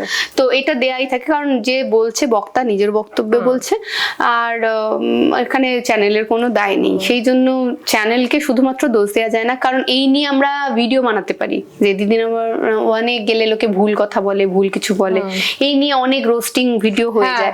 কিন্তু ওদের এটা বলে কোনো লাভ হবে না। হয়তো রোজগার করতে পারবে, স্ট্রাইক পেয়ে যাবে চ্যানেল থেকে, আদারওয়াইজ আর কিছু হবে না। মানে তুমি ভিউ পাচ্ছ, স্ট্রাইকও পাচ্ছ, কিন্তু চ্যানেলের হয়ে তুমি কোর্টে যেতে পারো না। চ্যানেলের দায়ী নয়, চ্যানেলটা আগেই দিয়ে দিয়েছে। আর ওদের মধ্যে একটা অদ্ভুত ক্ষমতা আছে, যদি হয় ওরা শুনলে এতটা, ওদের একটা স্টোরি বানানোর ক্ষমতা আছে। যদি এতটা শোনে ওরা ঠিক তোমায় বানিয়ে এতটা করে দেবে, এবং তার জন্য পিরিয়ড থাকে, একটা গ্রুমিং পিরিয়ড যায়, 3-4 রকম ধাপ যায়। আচ্ছা, ওরা পুরো একদম শিখিয়ে পড়িয়ে নেয় কি বলতে হবে, কি করতে হবে, কখন বলবে কি না বলবে। তো ওটা ওদের গুণ, ওদের চ্যানেলে ওটা মানে বেশ ওটা টাইম কনজিউমিং তাহলে। মানে একটা সিলেকশনে 3-4 বার মানে জাস্ট যাবে খালি অডিশনেই। হ্যাঁ, অডিশন পিরিয়ডে তোমাকে গ্রুমিং পিরিয়ডেই 3টে গ্রুমিং দেবে। আচ্ছা, একটা তোমার একা, একটা সবার সাথে, একটা আবার আলাদা, একটা হচ্ছে তোমার মানে শোয়ের আগের দিন। আচ্ছা, মানে পুরো যাতে তোমার ঠিকঠাক আছে। তো আমি না হয় জানি ক্যামেরা ফেস করতে, অনেকে জানে না, অনেক গ্রাম থেকে আসে, অনেক দূর থেকে আসে, বা অনেকেই হয় না কাছে থাকে, শহরে থাকলেও কথা বলতে জানে না। তো অনেকে আবার তো বেশি বলে ফেলে, যা বলার নয় তার থেকে বেশি বলে ফেলে, দরকার নেই। অনেক কিছু আছে যা চ্যানেলে বলা যায় না, সেগুলো বলে ফেললো। অনেকের ভয়েস সুন্দর নয়, তাকে সুন্দর করে কথা বলা শেখানো, এইগুলো ওগুলো গ্রুমিং এ হয়। ওই পিরিয়ডটা চলে, শুধুমাত্র একদিন সিলেক্ট হয়ে গেলাম পরের দিন শুটিং হলো তা না। তো এটা ওদের গুণ, এটা ওদের ব্যবসা, এটা কাজ ওদের, তো এটা করবে। তার মানে আমার মনে হয় কি, মানে এমনি বেসিক পার্সেন্টেজ যাচ্ছে, ওরও একটা পার্সোনাল একটা তো গ্রুমিং ওটা হয়ে যায়, ওরাও তো একটা এক্সপিরিয়েন্স পায়। হ্যাঁ, এবার সব মানুষ সমান নয়। এই যে একটা ঘটে গেল ঘটনা তার লাইফে, সে সিলেক্ট হয়েছে, এবং সে যে তার সাথে এটা হলো, বাড়ি ফিরে সে এ ভাই, ও হয়তো খেলা ভালো হয়েছে, খেলেছে, হয়তো খারাপও খেলেছে দেখা গেল, বাড়িতে এসে গল্প বলতে শুরু করবে, জানি সব ফেক, সব ফেক, ওই সেই মানুষটার খুব স্বভাব আছে গল্প তৈরি করা, মানে ওটা ভালোবাসে মানুষ খুব সুন্দর করে। সেটা অনেকের স্বভাব, শিক্ষা ইয়ে থাকে, মানে হয় না যে অনেকেই তো আর এই জগৎটার সাথে যুক্ত না, যে এখানে যা হচ্ছে এখানেই শেষ, এরপর আমি বাড়ি গেলাম বা এখান থেকে বেরিয়ে গিয়ে আমি আমারতে ফিরে গেলাম, ওরম হয় না। ওরা এতেই থাকবে আগামী 2 বছর, যে আমি দিন নাম্বার 1-এ গেছিলাম আর এই গল্পটাই সবাইকে বলবে। তুমি জানতে চাইছো, আমি তাই তোমায় বলছি, আমি এই গল্প কাউকে বলছি না, কিন্তু ওরা চেঁচেই বলবে আমি গেছিলাম যে, কারণ ওর ফ্যামিলির লোকজন বাদ দিয়ে ওকে আর কেউ আলাদা করে দেখেনি দিদি নাম্বার 1-এ। ওই দিনের এপিসোড দেখেছে ভুলে গেছে, কিন্তু যাদের মুখ চেনা তাদেরকে যদি দেখা যায়, তাদের থেকে প্রশ্ন করে জানবে যে কি হয়েছিল। ওদের থেকে তো কেউ জানতে চায় না, সেজন্য ওরা বানিয়ে অনেক কিছু বলে যে এটা মিথ্যে, এটা এবার ঘুরতেও থাকে। হ্যাঁ, এবার মিথ্যের দায় তো কেউ নেয় না। না, ওকে, সো 2013 সিরিয়াল করতে তুমি, মানে সিরিয়াল ছিল। সো আগে এমনি আমি না এরকম ভাবে হাত রাখছি 13 কি, তো আমরা মোটমাট একটু রিসার্চ করেছি, ইউ আর ইমপ্রেসড। আমি অবাক, আগে আমার খবর আমার থেকে বেশি জানে। সো 2013 এ সিরিয়াল করেছিলে, ঠিক আছে? তো what is your future plan? মানে আগে গিয়ে কি অ্যাক্টিং আর ঢোকার ইচ্ছে আছে? আমি তো সবসময় স্বপ্ন দেখি যে আমি অ্যাক্টিংই করছি। এবার না, ছোটবেলা থেকে চাইতাম অভিনয় করতে, ভালোবাসতাম, তোমায় বললামই, বাথরুমে করতাম। আর কেউ কিছু যদি একটু আমার সাথে একটু এদিক ওদিক করতাম, আমার ফ্যামিলিতে যদি যাও না তুমি, বাড়িতে হচ্ছে পুরো একটা নাটকের ফ্যামিলি, মানে ড্রামাই ড্রামা। আমার বাবাই বুক ধরে শুয়ে পড়বে, মায়ের চোখের জল মুছতে মুছতে চলে আসবে, মানে সে যে কি তুমি হাসতে হাসতে মরে যাবে বাড়িতে। এত এন্টারটেইনিং ব্যাপার না, তোমার মনে হবে বাড়ি ছেড়ে বেরোবেই না, ওই বাড়িতেই থাকবে, পাগলের বাড়ি। তারপর এবার থিয়েটারও না, অভিনয় করতে ভালো লাগতো। এবার এটা বাবাকে কোনোদিনও বলতে পারিনি। এবার আমি আমার বাড়িতে প্রথমে একটা রাজা আঙ্কেল বলে একটা আঙ্কেল আসে, আমার বাবা উপরে সিঁড়ি দিয়ে নামছে, যে আপনার মেয়েকে দেবেন, আমি নেবো। কেন? আমার বাবা মানে এত রাগের চোটে তার বাইপাস সার্জারি হয়ে গেছে, সেই এত রাগ ভেতরে রাখলে হবে না, হার্টের একটা ব্যাপার আছে। মেয়ে বাদ দাও, সবেতেই মানে অর্থোডক্স টাইপের, মানে গাঙ্গুলি বাড়ির মেয়ে এসব পরবে না, হট প্যান্ট পরবে না। আমি গোয়ায় গিয়ে যখন প্রথম হট প্যান্ট পরে বেরোচ্ছি, তাহলে কি করবে, রেখে তো আর বাড়ি যাবে না, সেই যাবো। মানে আমি হচ্ছে যত পুরো কি বলবো এটাকে, মহাপঞ্চক দাদা আমি অচলায়তনের। ওই করছি, বাবাকে বলছি কেন, কি দরকার, না আমি একটু ওকে নেবো নাটকের জন্য, আমি যাবো সাথে। এবার বাবার সাথে যেতাম, বাবা মা দুজনেই যেত রিহার্সালে, আমি করতাম। ওই আমার প্রথম অভিনয়ে ভালো লাগা, মানে ভালো লাগা বলতে ভালো লাগা ছিল। এলাম আমি, ভাবছি ওই দিনে আমি শ্রীদেবী হয়ে গেছি। হ্যাঁ, তারপর ওই নাটক করলাম, করার পর আবার থিয়েটার মানে আবার মানে দলে যুক্ত হলাম, কোনো দলে যুক্ত ছিলাম না, দলে যুক্ত হলাম, থিয়েটার করা শুরু করলাম। করতে করতে এবার আমি সবে উচ্চ মাধ্যমিকটা তখন দিয়েছি। সেই সময় আমার এক দিদি আমার পাড়ায় থাকতো, ঈশিতা গাঙ্গুলি, সেও সিরিয়াল করে। তখন আমাদের তার ফ্যামিলি রিলেটিভ হচ্ছে শ্রাবন্তী চ্যাটার্জি। আচ্ছা। আমাদের পাড়ায় হচ্ছে শ্রাবন্তীর মামা বাড়ি। আচ্ছা। তারাও গাঙ্গুলি, মানে তার মামা বাড়িরা। তো এবার তাদের নাম্বারে নিয়েই আমি পুনাম ঝার কাছে যাই, পুনাম দি নাম্বারটা দেয়। তো এবং সেখান থেকে আমি পুনামদির সাথে যোগাযোগ করি। বাবা মা প্রথম নিয়ে যায়, আমি প্রথম দিন মনে করে বলছি ভারত লক্ষ্মী স্টুডিওতে আমি একটা মেকআপ রুমে বসেছি, তখন দুর্গার শুটিং হচ্ছে। তখন এই দুর্গা সিরিয়ালটা হতো না, সেটার SBF এর গেলাম, পুনাম দিয়ে আমায় দেখলো, বললো আমি ওকে 6 মাস গ্রুমিং করবো, দেন তারপর ফ্লোরে নেবো, এই লাগবে। তখন টাকাটা কত আমি সেটা শুনিনি, জানিও না। বাবা বললো যে এরকম 30 না 60 হাজার টাকা লাগবে। বাবা বললো আচ্ছা ঠিক আছে আমি দেবো। বাবা দেখে কনভিন্সড হলো যে না ঠিক আছে। এবার করার পরে যখন এবার একটা ক্লাসে 12,000 না 10,000 করে নিত, মানে 1 মাসে একটা ক্লাস না 2টো ক্লাস এরকম কিছু একটা দিত, 1 মাসে ওরকম টাকা চলে যেত। হ্যাঁ, একটা ক্লাসে 6,000, দেন তারপর আবার মাসে দুটো 12,000 করে দিয়ে দিতে হতো। 6 মাস কন্টিনিউ করার পর উনি বললেন আরো 6 মাস করতে। হলে আমি আর করতে পারবো না, কারণ আমি জানি আমার বাবা সাধ্যের বাইরে গিয়ে এটা আমায় করছে। আমার ভাইও আছে, আমার ভবিষ্যতে ভাইয়ের কথাও ভাবতে হবে, আমি কি একা করবো নাকি, আর এর কোনো নেই, ফিউচার নেই, যেখানে আমি বুঝতে পারছি উনি আদৌ কতটা কাজ দেবেন না দেবেন। আর এইসব লাইনে তো ফ্রড হয়, আমি না বলছি, আর উনি বলছেন লাগবে। বাবা বলছে ঠিক আছে, এত যখন দিচ্ছে আর একটু দিই না। এবার সেই করলাম, করতে করতে 2 বছর ওনার কাছে আমার যাওয়া। মাঝে একটা টাইম 2 বছর এরকম ভাবে হয়েছে, মাঝে একটা টাইম আমি ওনার ফোন ধরতাম না, কথা বলতাম না। আমি জানতাম আমি কথা বলবো না। আমার ব্যাচে যে কজন ছিল বলছে তোর এত সাহস হয় কি করে ম্যামের সাথে এরকম করিস। আলাম সাহস, উনি একবারই বলে দিন আমায় চান্স দেবে না, বা আমি চান্স পাওয়ার মতো না, তাহলে এতগুলো মাস ধরে আমার বাবার সম্ভব না। ব্যাস এই হতে হতে এবার উনিও বুঝতেন যে কজন স্টুডেন্ট ছিল তার মধ্যে থেকে আমি আলাদা। এবার উনিও আমায় ভালোবাসেন, আমিও ওনাকে ভালোবাসি, কিন্তু ভালোবাসাটা এরকম না মানে লড়াইয়ের মতন। উনি আমাকে দিয়ে টাফ কিছু করাচ্ছেন, আমি জানি বাকিদের খারাপ করছে তাও ভালো বলছে, আমায় ভালো বলছে না। ওটা করেছে বলে আজকে আমি হতে পেরেছি। উনি আমায় পুরো টেকনোলজি শিখিয়েছেন, আমি কৃতজ্ঞ ওই বাজে ব্যবহারগুলোর জন্য, যে আমি সবটা দেখেছি, জেনেছি, শিখেছি। পুনাম দিয়ে আমায় কাস্ট করে, প্রথমে বধূ কোন আলো লাগলো চোখে, তারপরে মা, তারপরে বোঝে না সে বোঝে না। সেই বোঝে না সে বোঝে না হওয়ার পরে একটা ঘটনা, আমি SBF এর আন্ডারে কাজ করি, ফ্লোরে থাকতাম পুনামদির হয়ে, সব ভালো সব ভালো সব ভালো। হঠাৎ করে SK মুভিজ তখন খুব রাইভাল, SK মুভিজ থেকে আমায় ডাকে, আমার একটা গজদার ছিল, SK মুভিজ থেকে ডেকে আমায় বলে যে আমার নতুন কাস্টিং এর জন্য, ওটা আবার লিডে। এবার SBF তখন আমি জানাইনি, ওরা আমায় দাঁতের অপারেশন করায়, অপারেশন মানে আমার দাঁতটা উঁচু ছিল, ঠিক করিয়ে আবার নতুন লুকের জন্য হয়। এইবার সেটা জানতে পেরে যায় এরা। এবার মুদিখান দিকে হলে SK মুভিজের হয়ে তখন আমি কালার্সে কাজ করা শুরু করি। কালার্সে আমি রবি ঠাকুরের গল্প, সমাপ্তি, ব্যোমকেশ, আমার লাস্ট কাজ ছিল ব্যোমকেশে। গৌরবদার বোন হয়েছিলাম আমি শৈল পর্বতে। আর আমি এটা অদ্ভুতভাবে বিশ্বাস করে আমি যেটা ভাবি সেটা সত্যি হয়ে যায়, মানে এটা আমি বলে না, এটা যেই একটা কিছু ভাববে যে আমি এটা হচ্ছে আমার সাথে, এটা হবে আমার সাথে, একদিন না একদিন ঠিক হবে। আর যদি তুমি ভাবো যে তুমি এটা করবে, ভাবলেই তো হবে না, তোমাকে করতেও লাগবে, তাহলে সেটা হতে বাধ্য। তুমি আজকে একটা ভেবেছিলে একটা পডকাস্টের এটা করবে, সেটা তো তোমাকে করতেও হয়েছে, শুধু ভাবনা তো না, তাহলে আজকে সেই জন্য আজকে এই দিনটা এসছে। সেরকম আমি ভাবতাম আর সেটা হয়েও যেত।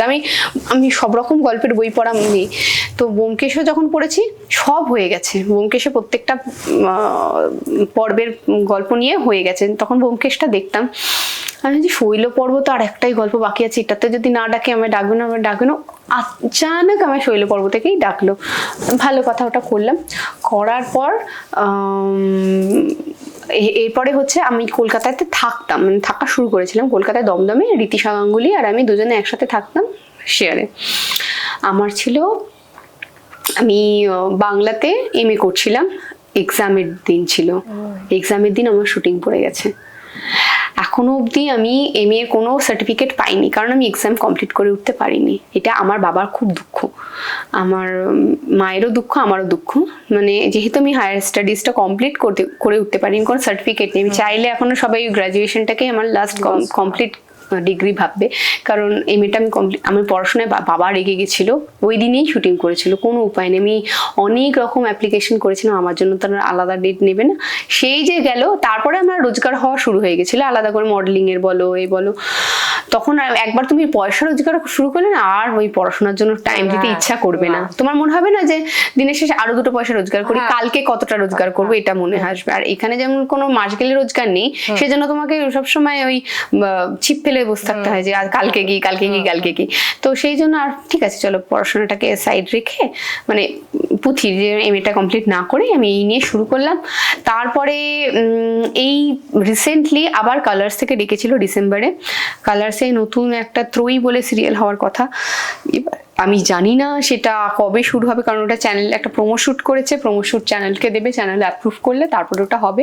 আদৌ হবে কিনা আমি জানি না, কারণ সবটাই হয় না এখানে, যতক্ষণ না এই ইন্ডাস্ট্রিতে খেয়ে যতক্ষণ না হাত আচাচ্ছ ততক্ষণ অব্দি, আচানোর পরেও কাজ চলে যায় লোকের।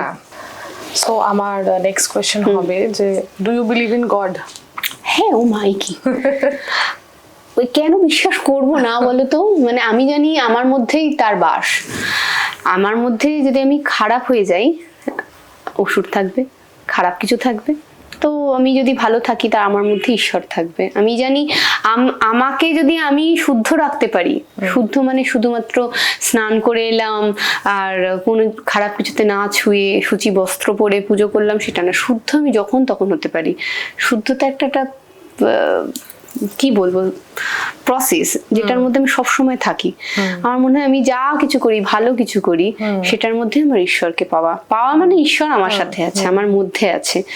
আমি যখন সেটার মধ্যে থেকে ঈশ্বরকে অনেকটা পেয়ে যাব, তখনই আমি মহান কিছু হয়ে যাব। তখনই আমার সারাউন্ডিং এ তারা থাকবে যারা আমার সাথে থাকতে চায়। এই যে মহাপুরুষ আমরা বলি, মহিষী বলি, এই কারণেই বলি তারা নিজেদেরকে ততটাই স্ট্রং করেছিল। পজিটিভ এনার্জি থাকলে নেগেটিভ এনার্জিও থাকবে। তো দুটো এনার্জিকেই আমি মানি, ভূতও মানি, ঈশ্বরও মানি, সবটাই আছে। আর আমি ঈশ্বরকে ভীষণভাবে মানি। আমার লাইফে যেন 3-4 জন ঈশ্বর রয়েছে। বাবা মা তো প্রত্যেকের ঈশ্বর হয়েই থাকে। বাবা মায়ের ভুলগুলোকে বাদ রেখে তাদের যা কিছু ভালো সেইটুকুনি আমার কাছে তাদের ঈশ্বর। তাদের ভুলগুলোকে আমি নিচ্ছি না। তারা বাবা মা মানেই ঈশ্বর হতেই পারে না। পিতা ধর্ম পিতা কর্ম হতেই পারে না, বাজে পিতা ধর্ম হয় না।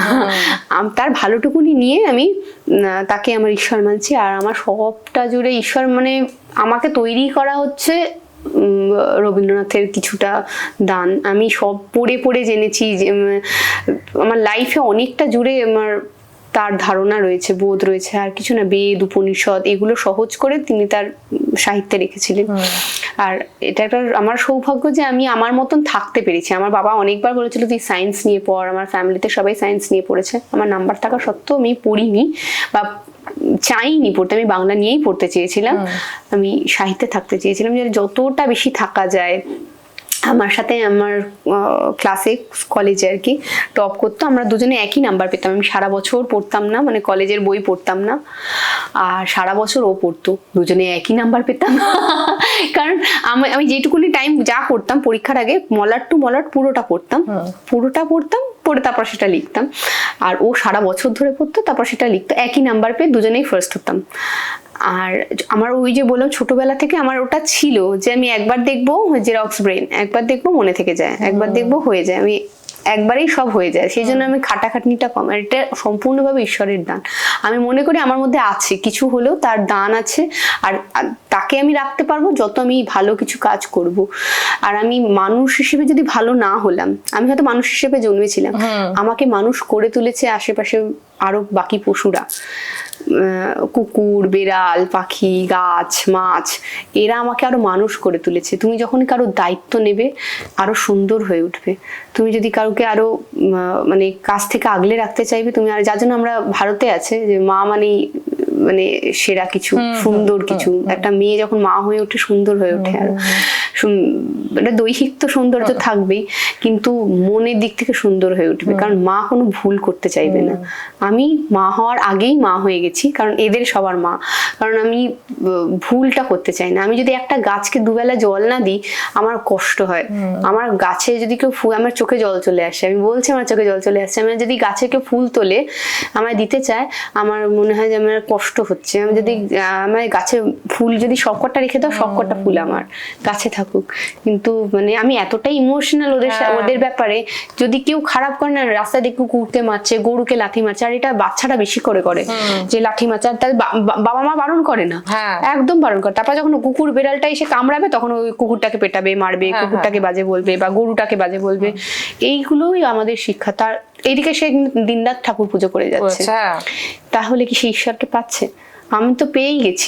আমার মধ্যে ঈশ্বর, আমি যে বলছি আমার মধ্যে ঈশ্বর আছে, এটা কত বড় কথা। এবার আমি বিলিভ করি, আমি জানি আমার সারা জীবন আমি কোনো ভুল করব না, এটা আমি সেই বিশ্বাস রেখে বলছি। আমার সামনে কেউ ভুল করলেও মেনে নেব না, আমি ভুল করবো না। তো আমি বিলিভ ইন গড, মানে কি আমি জানি ঈশ্বর আছে।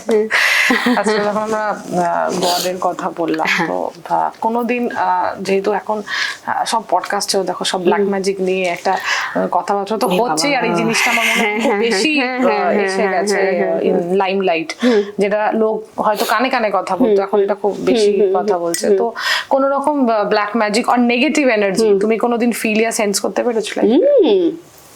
আমাদের বাড়িতে তো ভূত ছিল আগে। আমাদের বাড়ি 1901 সালে না কত সালে বানানো। আচ্ছা, তো বহু পুরনো বাড়ি, এবং সেখানে দাঁড়িয়ে আমার দাদুরা, মানে আমার বাবার বাড়ির কথা বলছি, প্রথম পক্ষে তার মানে দাদুর বাবার 4 সন্তান রেখে প্রথম বউ মারা যান। দ্বিতীয় বউয়ের 16 জন বাচ্চা ছিল, টোটাল 20 জন। এবং সেই সময় বাড়ি ভর্তি বাচ্চা কাচ্চা, এবং তখন ওই মায়ের দয়া বা ওলা ওঠা হতো না তখনকার। এখন যেমন করোনা, সেই সময় কিছু ওরকম মহামারী হওয়াতে পরপর সব মারা গেছিল। মারা যাওয়াতে আমাদের ঠাকুর ঘর, বহু পুরনো ঠাকুর ঘর, দুর্গা দালান, সব ওই ঠাকুর ঘরে মাটি, আমাদের সব এখনো দেওয়ালে হচ্ছে মাটির ভিত, মানে ঠান্ডার 30 ইঞ্চি সব গাঁথনি, চওড়া দেয়াল। এবার সেইখানে মাটির তলায় সব গোড় দিয়ে দিত। এবার এগুলো শোনা কথা। আর তারপরে কি হয়েছিল, আমার বাবার যে মেজো কাকা মারা গেছিল, তারপরে তার মৃত্যুতে দোষ পাওয়া গিয়েছিল, সেটা পরে জানা গেছিল। আমি যখন 7-8-এ পড়ি, আমার বাবার শরীর খুব ডিটেরিয়েট করে, মানে বাবা মুখাগ্নি করেছিল এবং বাবাকে সে দত্তক পুত্র নিয়েছিল, সে বিয়ে করেনি। তারপরে বাবার শরীর খারাপ হওয়া শুরু করা, মানে বাবা রোগা হয়ে যাওয়া। আমরা রাতে ফিল করতে পারতাম যে ঘরে একটা এরকম এলো, বাবার মাথার কাছে এসে ঝুপ করে মিলিয়ে গেল, দিন তারপর বাবার বডি কাঁপা শুরু হলো। আমি চোখের সামনে ভূত দেখে, যার জন্য ভূত বিশ্বাস করি। আমার নিজের লাইফে আমি একটা এমন ট্রমার মধ্যে দিয়ে গেছিলাম, মানে আমি বলছি সে কথা তোমায় পরে, যেন ঈশ্বর মানি, ভূতও মানি। আমি নাড়াকাটা করি না ভাই, যে যেখানে আছে ভালো আছে থাকুক। আমি ভয় পাই বলেই আমি নাড়াঘাটা করতে। অনেকে আছে না ভয় পায়, ভূতে একা থাকতে চায় না। আমাদের বাড়িতে আমি একাও থাকি, আমার ভয় লাগে না, কিন্তু ভয় লাগবে তখনই, আমরা ভয় পেতে ভালোবাসি। তো সে পজিটিভ ভাবেই আমাদের বাড়িতে ছিল, কিন্তু তাকে তাড়ানো হয়েছিল এই কারণে, তার দোষ পাওয়া গেছিল। কালীঘাট থেকে 7 জন পুরোহিত এসে যজ্ঞ করে দোষ কাটিয়ে যাওয়া হয়। আমাদের স্টোর রুমে তার আরাম কেদারা রাখা ছিল। সে অ্যান্টিক জিনিস, খুব শৌখিন জিনিস ব্যবহার করতো, চুরুট, সিগারেটের কৌটো, এই সমস্ত। আমি তার আরাম কেদারাটা বার করে, আমার সারা দুপুর ধরে এই কাজ ছিল। সে ভূতের সিনেমা হয় না, একজন থাকে যার এক্সট্রা ডোজ দেয়া থাকে, সে সব খুলে দেখে কি আছে। আমার হচ্ছিল সেটা, সেই বার করে নিজে সব ঠিকঠাক করে আমার ঘরে সেটাকে রাখলাম। যেদিন রেখেছি সেই দিন আমার মা, আমি আর ভাই আর আমার বন্ধু ছিল। আবার মা ভেবেছে বাবা এসছে অফিস থেকে বিকেলবেলা। মা উঠে গেল চা দিতে, দেখছি একটা আমার গেটের সামনে, ঘরের দরজার সামনে এরম হেলান দিয়ে একটা দাঁড়িয়ে আছে, চশমা পরা, চেক শার্ট, কালো প্যান্ট। আমি ভাবলাম বাবাই এসছে, তা চলে গেলাম। কেউ কিছু, মা আবার চাটা করেছে, কই তো বাবা আসেনি তো। হ্যাঁ, মা বলছে আসেনি যে। আমার পাশে বন্ধু বলছে এখানেই তো দাঁড়িয়ে ছিল, চেক শার্ট। আমি বলছি কালো চশমা, ভাই বলছে কালো প্যান্ট। আমি একা ভুল দেখতে পারি, সবাই মিলে কি করে ভুল দেখবো? মাও তো দেখেছে বলেই চা করতে গেছিল। ব্যাস সেই উনি আবার কাম ব্যাক করলেন। আমি রাতে শুয়ে আছি, আমি স্পষ্ট শুনতে পাচ্ছি আমার বেডের পাশে আরাম কেদারের আওয়াজ, ক্যাঁচ করে আওয়াজ। আমি মশারি পাশ দিয়ে দিচ্ছি, এরকম ঘুরছে। আমি না রাতের পর আর ঘুমোতে পারতাম না, এমন দিন গেছে। তারপর মানে পুজোটা যে তোমরা করেছিলে, হ্যাঁ, তারপর তুমি যখন ওর পুজোর অনেক পরে আমি এটা ব্যাক করেছি। পুজো হয়েছে 7-8 পড়তে, আর আমি এটা বার করেছি যখন আমি কলেজে ফার্স্ট ইয়ার পড়ি বা সেকেন্ড ইয়ার। তারপর আবার ব্যাক। তো এবার সেই সময় আমার প্রচন্ড শখ, মানে এতটাই আমি ভয় পেয়ে গেছিলাম, আমি কি করলে ঠিক হবো বুঝে উঠতে পারছি না। আমার দিদিমা যে, সে এতটাই শক্তিশালী নারী ছিল, মানে ঐশ্বরিক ক্ষমতা ছিল তার মধ্যে। এখনো অব্দি এখন নয় সিনেমা হয় যে মেয়েরা পুজো করছে, সেই সময় দাঁড়িয়ে এখন তো পুরোহিত হয়ে হচ্ছে যে মহিলারা করে, একটা পিরিয়ডে এসে এখন তারা হয়েছে। আমার দিদিমা বহু যুগ আগে সে পুজো করতো, মানে ব্রাহ্মণ ছিল আমার মানে মামা বাড়ির তরফ থেকে, সে একাই পুজো করতো, মানে কোনো পুরোহিত রাখতো না, স্বপ্নে পাওয়া ঠাকুর সে একা পুজো করতো, মানে সবটাই সে করতো। সে তার নিজের বিয়ের টাকা নিজে জোগাড় করেছিল সেই সময় টিউশন পড়িয়ে, মানে বহু যুগ আগে কথা, স্বাধীনতার আগে। সে খুব ইন্ডিপেন্ডেন্ট ছিল। আমার মধ্যেও তার গুণ আছে, মানে আমি পরিবারের যে কজন লোকের ভালো গুণটুকুনি নিয়ে জন্মেছি, আরো ভালোটুকুনি বাকিদের থেকে নিচ্ছি জন্মের পরে। এবার ওই নানি, আমি নানি বলতাম তাকে, নানি তাবিজ বানিয়ে দিল, ইয়ে করে দিল, তারপর কিছুটা ঠিক হলো, কিন্তু ওটা খুবই টেম্পোরারি। বাবা ঠিক হলো না, বাবা তো ওরম ভাবে বাইপাস হয়ে গেল বাবার, বাইপাসে যে হার্টের উপর এত চাপ পড়লো, আবার ঠিক হলো। আমি তারপরে না আমাকেই ঠিক করতে হবে, এখন আর নানি নেই, নানি মারা গেছিল আমার সময় যখন আমি কলেজে পড়তে, এটা হয়, আমাকে নিজেকে ঠিক করতে হবে। দেন তারপরে আমি পড়াশোনা করা শুরু করি। আমি ভূত নিয়েও পড়াশোনা করছিলাম তখন, আমি দেখছি যত পড়ছি তত আমার মানে ভয় বাড়ছে, আমি পড়াশোনাটাকেই বন্ধ করলাম। আমি লাইব্রেরি যেতাম, কে কোথায় কি রিসার্চ করছে, কিভাবে তৈরি হচ্ছে। এই যে আমাদের আত্মা 100 বছরের এনার্জি নিয়ে আসি, কেউ 20 বছরে মারা গেল, তার 80 বছরের এনার্জি রয়ে যায়। এবার সেই এনার্জিটা তো থেকে যাচ্ছে, শক্তি তো লুপে ঘোরে না, এনার্জির কোনো শেষ নেই, এটা যাবে কোথায়। সে তখন টার্গেট করে যে সব থেকে খুব উইক যে আছে, মহিলা, বাচ্চা, যার জন্য এদেরকে শ্মশানে যেতে দেয় না বা চুল খুলে রাখতে নেই। এটা তো মিডিয়াম, কর্ড অফ কমিউনিকেশন। এই যে চুলের মধ্যে দিয়ে আত্মা নিয়ে নিতে পারে, যে চুল খোলা রাখতে নেই, কারণ এর মধ্যে কোনো সেন্স নেই। চুলের মধ্যে এখানে কাটলে আমাদের কোনো নার্ভ ব্যথা লাগে না। এর মধ্যে একমাত্র আমাদের শরীরে এই পার্টটাই হচ্ছে যেটা জড় পদার্থের মতো। তো এখানে যে কোনো মিডিয়াম নেয় জড় পদার্থে, ওরা বলে না প্রমাণ দাও যে তুমি চলে গেছো, কিছু একটা নাড়িয়ে দিয়ে যায়, ফেলে দিয়ে যায়, ভেঙে দিয়ে যায়, ওই মিডিয়াম খোঁজে, ওর একটা শরীর খোঁজে, জাস্ট ওটা ও আবার একটা প্রাণ পাবে বলে, ও আবার বাঁচতে চায়, ওর যে বাঁচার যে অভিপ্সা, সেটার জন্য ওরা এই নেগেটিভ এনার্জি গুলো কাজ করে। এইবার নেগেটিভ এনার্জিকে এই যে ব্ল্যাক ম্যাজিক যেটাকে বলে করা যায়, এটা করা হয়, এগুলো জানি আমি। আমার দিদিমা যেহেতু এই ধরনের পড়াশোনা করেছে, বা আমার নিজের এই যে ভয় লেগেছে বলে আমি এগুলো নিয়ে পড়েছি, লাইব্রেরি গিয়ে পড়তাম, তারপর দেখলাম ওভারকাম কি করে যত আমি পজিটিভ ভাববো, পড়বো, থাকুক না আসছে আর থাকুক, কি করবে, যদি আমার শরীরেও এসে যায়, মানে আসতে পারবে না। আমি আমার চারিদিকে বলয় তৈরি করব, আমার জ্ঞানই হবে আমার বলয়। আর কতগুলো মন্ত্রের যে মন্ত্র, এগুলো পাওয়ার আছে, আমরা না জেনে বলি, জানলে পাওয়ার তোমার কাজ করবে। এই যে পুরোহিত মন্ত্র বলছে, সে বিশ্বাসে বলছে, কারণ সে জানে এই মন্ত্রটা উচ্চারণ করছে এই কারণে, এই সময়, কারণ এটার এই ব্যাখ্যা। আমরা তারটা শুনে শুনে খালি কপি করছি, আমরা না জেনে, এর আমাদের কোনো ভ্যালু হচ্ছে না। যার জন্য পুরোহিতের আলাদা ভ্যালু আছে, ওই ভ্যালুতে আমরা তাকে দক্ষিণে টাকা দিচ্ছি, সেই কাজটা করছে বলে। আমরা যেমন ডাক্তারকে আমরা সারিয়ে দিলে টাকা দিই, ফিস দিই, টাকা দিই, সেটা হচ্ছে ওরা আমাদের উপকার করছে। এই মন্ত্রটা আমাকে দিদি বলাচ্ছে, এটা আমার জানার ক্ষমতা ছিল না এই মন্ত্রটা, কিন্তু আমি জানি না মন্ত্রটা কি বলছি, সাব ব্যাংক, এটা যে আমি জেনে যদি বলি, বোধ দিয়ে বলি, ও শরীর দিয়ে বলি, তাহলে আমার কাজ করবে। সেই মন্ত্রগুলো জানা শুরু করলাম। আমার দিদিমা আমায় কয়েকটা মন্ত্র বলে দিয়ে গেছিল, যেগুলো আমি এখনো বলি, মানে আমার যখন মনে হয় তখন বলি, আমি যে রোজ বলি তাও না, যখন মনে হবে আমি তখন বলি। ব্যাস এরকম ভাবে আর একটু স্পিরিচুয়াল জার্নি শুরু করলাম, যেটার মধ্যে আমি থাকি। যখনই খুব আপসেট লাগে, আমি আমার ইউটিউবে অনেকে আছে, অনেকের চ্যানেল আছে, এখনকার চ্যানেল না, মানে স্রোত নিয়ে বলা চ্যানেল আছে, নৃসিংহ বাদুড়ি চ্যানেল দেখি, যেখানে আমাকে অনেকে জানতে চেয়েছিল আমার কাছে যে তুমি এইগুলো কার থেকে জানো। নৃসিংহ প্রসাদ ভাদুড়ির আমি চ্যানেল দেখি, সেখান থেকে অনেক কিছু জানতে পারি। অ্যান্ড দেন তারপর তো আরো অনেক আছে, আমার ফ্যামিলিতে অনেকে এই নিয়ে কালচার করে, তাদের থেকে জানি এই মন্ত্র, মহামৃত্যুঞ্জয় মন্ত্র বলো বা গায়ত্রী মন্ত্র বলো, প্রত্যেকে হনুমান চালিসা বলো, বা কালী মন্ত্র, নারায়ণের মন্ত্র, এগুলো আমি উচ্চারণ করি, বলি গণেশের মন্ত্র, এগুলো আমার পজিটিভ লাগে, সেখান থেকে আমি বেরিয়ে আসতে পেরেছিলাম। এগুলো আমাকে খুব হেল্প করেছিল। আর ব্ল্যাক ম্যাজিক তো ভীষণভাবে আমি চোখের সামনে দেখেছিলাম। আমাদের বাড়ির গাছেও বান মারে না, হ্যাঁ, আমাদের লেবু গাছটা নষ্ট হয়ে গেছিল। দেন তারপর আমাদের ফ্যামিলিতে এই প্রবলেম গুলো। আচ্ছা, বান মারা বেসিক্যালি ওটা কি? বান মারা মনে হচ্ছে আমি এখানে বসে চাইছি তোমার ক্ষতি করতে। এই যে আমার প্রক্রিয়াটা আমি এখানে বসে করার পরে যে পুতুলের ওপরে করছি, মনে করো পুতুলটা তুমি, এখানে আমি ভাবছি একটা মানুষ ভালোবাসলে কি করে, একটা টেডি বিয়ারে তার প্রেমিককে কল্পনা করে, সেরকম ওই পুতুলটাকে বানাচ্ছি, আমি কল্পনা করছি এটা তুমি। সেই আমার যা যা খারাপ ভাবনা হতে পারে সেই বীজ মন্ত্র দিয়ে আমি সেগুলোকে গাঁথছি, আমি তার শরীরে প্রবেশ করাচ্ছি। এবং সেই তার শরীর, পুতুলটার শরীরের থেকে, কাপড় দিয়ে বানানো পুতুল, একটা ছেঁড়া লাল শালু আমি যদি তোমার বাড়িতে ছুঁড়ে মারি, তোমার বাড়ির উঠোনে কোথাও, উঠোনের গাছে হোক, গাছটা তো নষ্ট হয়েই যাবে, গাছ নষ্ট হবে এবং তুমি দেখতে পাবে একটা কাপড় পড়ে আছে, কোথাও কিছু নেই, গাছটা নষ্ট হয়ে গেল, যেরকম বাজ পড়লে হয়, তো বুঝতে পারবে যে বান মেরেছে।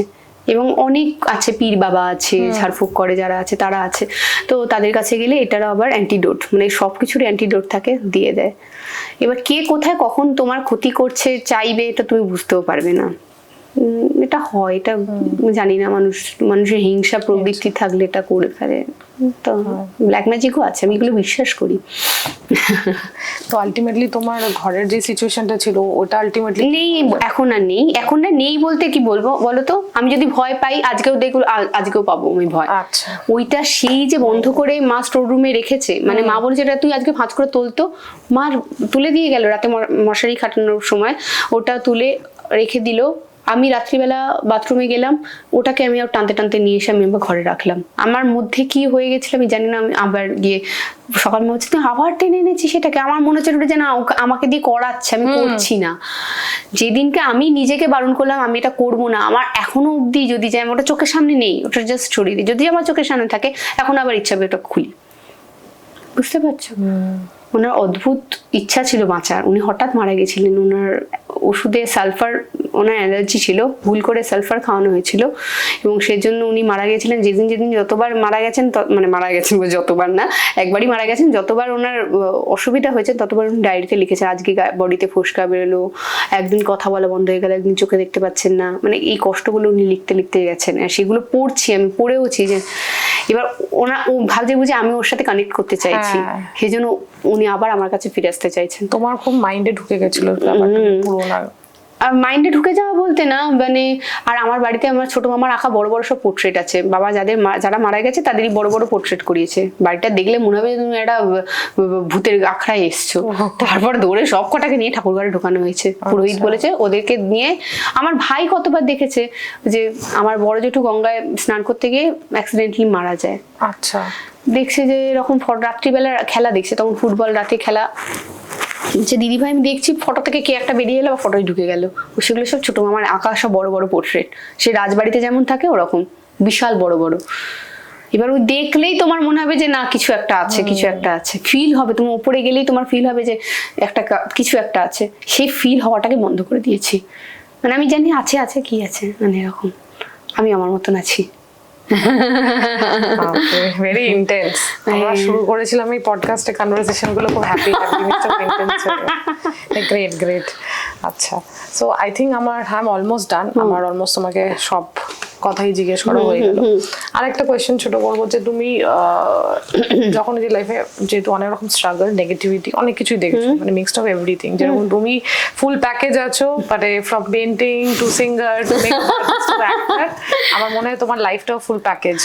মানে আমি হচ্ছে আমার লাইফের হিরোইন, যে হিরোইনদের জন্য তো আলাদা সিঙ্গার থেকে গান করছে, কোরিওগ্রাফার থেকে নাচ শেখাচ্ছে, আমি নিজেই সব আছে, ড্রামা, থ্রিল, অ্যাকশন সব কটা পেয়ে গেলাম। যার জন্য আমি বলছি আমি আরো সুন্দর হয়ে উঠতে পারছি। এই যে সুন্দর মানে কিন্তু এটা না, মানে মন থেকে সুন্দর হয়ে উঠতে পারি, সবটা ফিল করছি। এই যে আমি লক্ষ্যটা বুঝতে পারছি, এই কারণে আমি সব রকম পেরিয়ে এসেছি। যার জানাটা নিজেকে জানবে তো জগৎ জানবে, আমি নিজেকেই জানতে পারছি, যে প্রত্যেক মুহূর্তে জানতে পারছি নিজেকে। এখন একটা টাইমে এসে নিজেকে জানি যে আমি এটা, আবার হয়তো 5 বছর পর অন্যটা হয়ে যাবো। এই যে জানতে পারছি, নিজেকে চিনতে পারছি, এইটাই আমার লাইফে এত কিছু হয়েছে বলেই, যার লাইফে কিছুই ঘটেনি, এটাই তো বৈচিত্র্য না জীবনে। হয়তো সে তার জীবনটাই বেকার না, সে কিছুই কোনো কাজেই লাগলো না কারোর। ঠিক একদম ঠিক। ওকে, সো অ্যাজ উই আর ডান, আমি একটা ছোট্ট 3-4টে কোয়েশ্চেন করবো, which is this or that, ঠিক আছে? তো আমার প্রথম কোয়েশ্চেন হচ্ছে যে মেকআপ আর নো মেকআপ, মানে কি প্রেফার করো?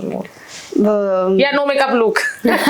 নো মেকআপ লুক, এটা মেকআপ করতে ল্যাড লাগে। যখন আমি লোককে সাজাতাম না তখন খুব সাজতাম, যে এই সাজানো শুরু করলাম নিজের জন্য সাজের সময়ও থাকে না, ইচ্ছেও থাকে না, পরিশ্রম করতে ইচ্ছা করে না, সেই জন্য নো মেকআপ লুক ভালো। আর সব থেকে ভালো মেকআপও করবো না, একটু গালটা লাল করবো, টিন্ট দেবো, এখানে একটু দেবো, মাস্কারা দেবো, বেরিয়ে যাবো, হ্যাঁ ন্যাচারাল লাগবে ব্যাস। আচ্ছা, সো কি প্রেফার করো বেশি, makeup or skin care priority? Skin care. মেকআপটা একটু কম করি, কারণ স্কিনটা আমার ড্রাই, আর যেহেতু মানে কি বলবো, সুন্দর রাখতেই হবে, না রাখলে একদম ছোবড়া হয়ে যাবে, সেই জন্যই স্কিন কেয়ারটা করা। আচ্ছা, so artist or actor? Artist. আচ্ছা, তো আবার তোমার একটু পুরনো কষ্টগুলো আমি আবার so TikTok or reels? TikTok তো টিকটকই ছিল, মানে হচ্ছে পুরানা আশিক, ও আমার প্রেমিক, এ আমার স্বামী, স্বামী হয়ে আছে এখন, রিলি থাক। কারণ রিলের থেকে অনেক মানুষের সাথে পরিচয় ঘটেছে, অনেক মানুষ আমায় চিনেছে রিলের থ্রুতে, তো রিল থাক। আচ্ছা, so talent or fame? Talent. কেন কি, জ্ঞানী মানুষের সমাদর সব জায়গায় না হলেও গুণী মানুষের সব জায়গায় সমাদর থাকে। এবার ট্যালেন্ট যদি আমার থাকে, আমি ফেম এমনিই পেয়ে যাব। এবার শুধুমাত্র ট্যালেন্ট থাকলেই ফেম থাকে না, ট্যালেন্টকে কাজে লাগালে ফেম আসে। ট্যালেন্টকে কিভাবে কাজে লাগাচ্ছে সেটা তোমাকে ভাবতে হবে। সারা জীবন আমি ট্যালেন্ট নিয়ে জন্মালাম কিন্তু রাখতে পারলাম না, ওটা কোনো ট্যালেন্ট না। সারা জীবন যাতে তুমি রাখতে পারো, তুমি যেটা চাও, যেটা পারো, সেটা যদি সারা জীবন পারো করতে, সেটাই আসল ট্যালেন্ট। সেটার জন্য ফেম এমনি আসবে। So talent or money? Talent through money. Good one. আচ্ছা, তো আমি এটার আনসার জানি, বাট তাও তোমায় জিজ্ঞেস করলাম, অ্যাজ আমরা লিখে ফেলেছি, খেটে ফেলেছি। Dogs or cats? তাও দুজনেই, তবে আমি ক্যাটসকে খালি ওই লোকের বাড়িতে আর রাস্তাতেই খেতে দিই। লোকের বাড়িতে দেখেছি আর রাস্তায় খেতে দিয়েছি, আলাদা করে রাখিনি নিজের কাছে, সেজন্য বলতে পারবো না কতটা, কিন্তু খেতে দিই, দুবেলাই খেতে দিই তাদেরকে। আর ডগস কি করবো, কুট্টুস খুব মারবে। Okay, so this was all about the video. খুব দেখতে দেখতে কেটে গেল না? আমি তো ভাবছি যে তুমি না কত কষ্ট পেলে আমি একটা কথা বললাম। না, তুমি কথা বললে বলে আমি আরো প্রশ্ন পেলাম যেগুলো এখানে লেখাই নেই, আর তোমায় প্রশ্ন করে গেলাম, ইন্টারেস্ট হলো। আর খুব ভালো লাগে যে হয়তো অনেকে অনেক পুরনো বন্ধু থাকে, তারা 10 বছর 20 বছর মানে ফ্রেন্ডশিপ মেনটেন করে যায়, তাও অনেক কিছু মানে ইন বিটুইন জানতে পারে না। But I feel very privileged আর ব্লেসড কি খুব ছোট ছোট কনভারসেশনে আমি লোকের ব্যাপারে কতটা জেনে সেটাই। আর আমি যে বলতে পারলাম, আর এটা আমার থেরাপির মতন কাজ করলো। আমি যদি এখন একটা টাকা খরচ করে কাউন্সেলিং করাতাম, মানে আমাকে গিয়ে তো বলতে হতো না যে আমার এইগুলো হয়েছে আর এইগুলো হচ্ছে আর এটা হতে চাইছে, তো ওটার জন্য আমার এটা হতো প্রসেস, না সেটা হয়ে গেল। তুমি তো আমার একটা ডাক্তারের কাজ করলে। Great, thank you. এটা মানে খুব ভালো লাগলো এটা শুনে। হ্যাঁ, মানে সবাই এসে বলে যে খুব ভালো লাগলো, এসে কথা বলে ভালো লাগলো, বাট হ্যাঁ এটা হয়তো তোমার জন্য এটা খুব জরুরি। এখন মানুষের সময় নেই শোনার, মানে কারুর শোনার, তুমি যার সাথে আছো তারই সময় নেই। কাছে থাকলে কাছের মানুষ হয় না, পাশে থাকলে পাশের মানুষ হয় না। আমি আর তুমি কত দূরে থাকি, তাও আজকে এত কিছু বললাম, আর ফার্স্ট টাইম ভাবো একবার। সো থ্যাংক ইউ, খুব ভালো লাগলো, so much for giving so much of time. তোমার সাথে কথা বলে আমার খুব ভালো লেগেছে। হোপফুলি আমরা অফ ক্যামেরা আরো আগে গিয়ে আড্ডা দেবো। হ্যাঁ একদম। আর কিছু মেসেজ আমাদের ভিউয়ার্সদের জন্য যদি তুমি দিতে পারো। হ্যাঁ, আমি এইটুকুনি বলবো যে ইউটিউব তো একটা মাধ্যম যেখানে আমরা সবাই সবকিছু দিই, যা ভালো খারাপ সব মিশিয়েই। তবে ভালোটুকুই যদি যারা দেখে তাদের জন্য এটুকুনি বলবো যে আমরা যেরকম বই পড়ি, অনেকের জীবন সম্বন্ধে জানি, জীবন জানা খুব জরুরি। এই যে আমরা কতগুলো জীবন জানতে পারছি এই পডকাস্টের মাধ্যমে, সেটার কোনো শেষ নেই। যত জীবন জানবে তোমার জীবন সুন্দর হয়ে যাবে। আমি একটু আগেও আমি বলছিলাম যে আমার জীবন শুধু আমার নয়, অনেকের দান।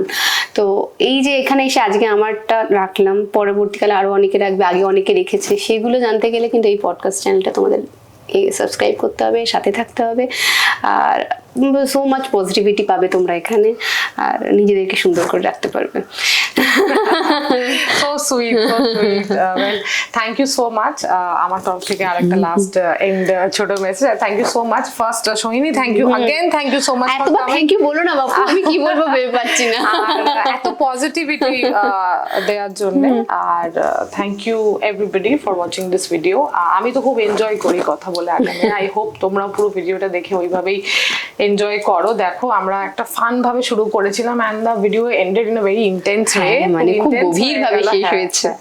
So thank you so much for giving so much of love and appreciating me as you all are doing. So like, subscribe, share and comment section এ জানাও কিরম লাগছে। and Sohini also have her wonderful YouTube channel. হ্যাঁ, আমার চ্যানেলেও তো এটা দেয়া থাকবে। হ্যাঁ, exactly. সবাই মিলে আমার যারা আমার অনুরাগী যারা রয়েছে তাদের সবার কাছে অনুরোধ রইল যে তোমরা একবার সেই চ্যানেল দেখে যাও, আর আশা করি ভালো লাগবে, সাবস্ক্রাইব করে দিও। টাটা।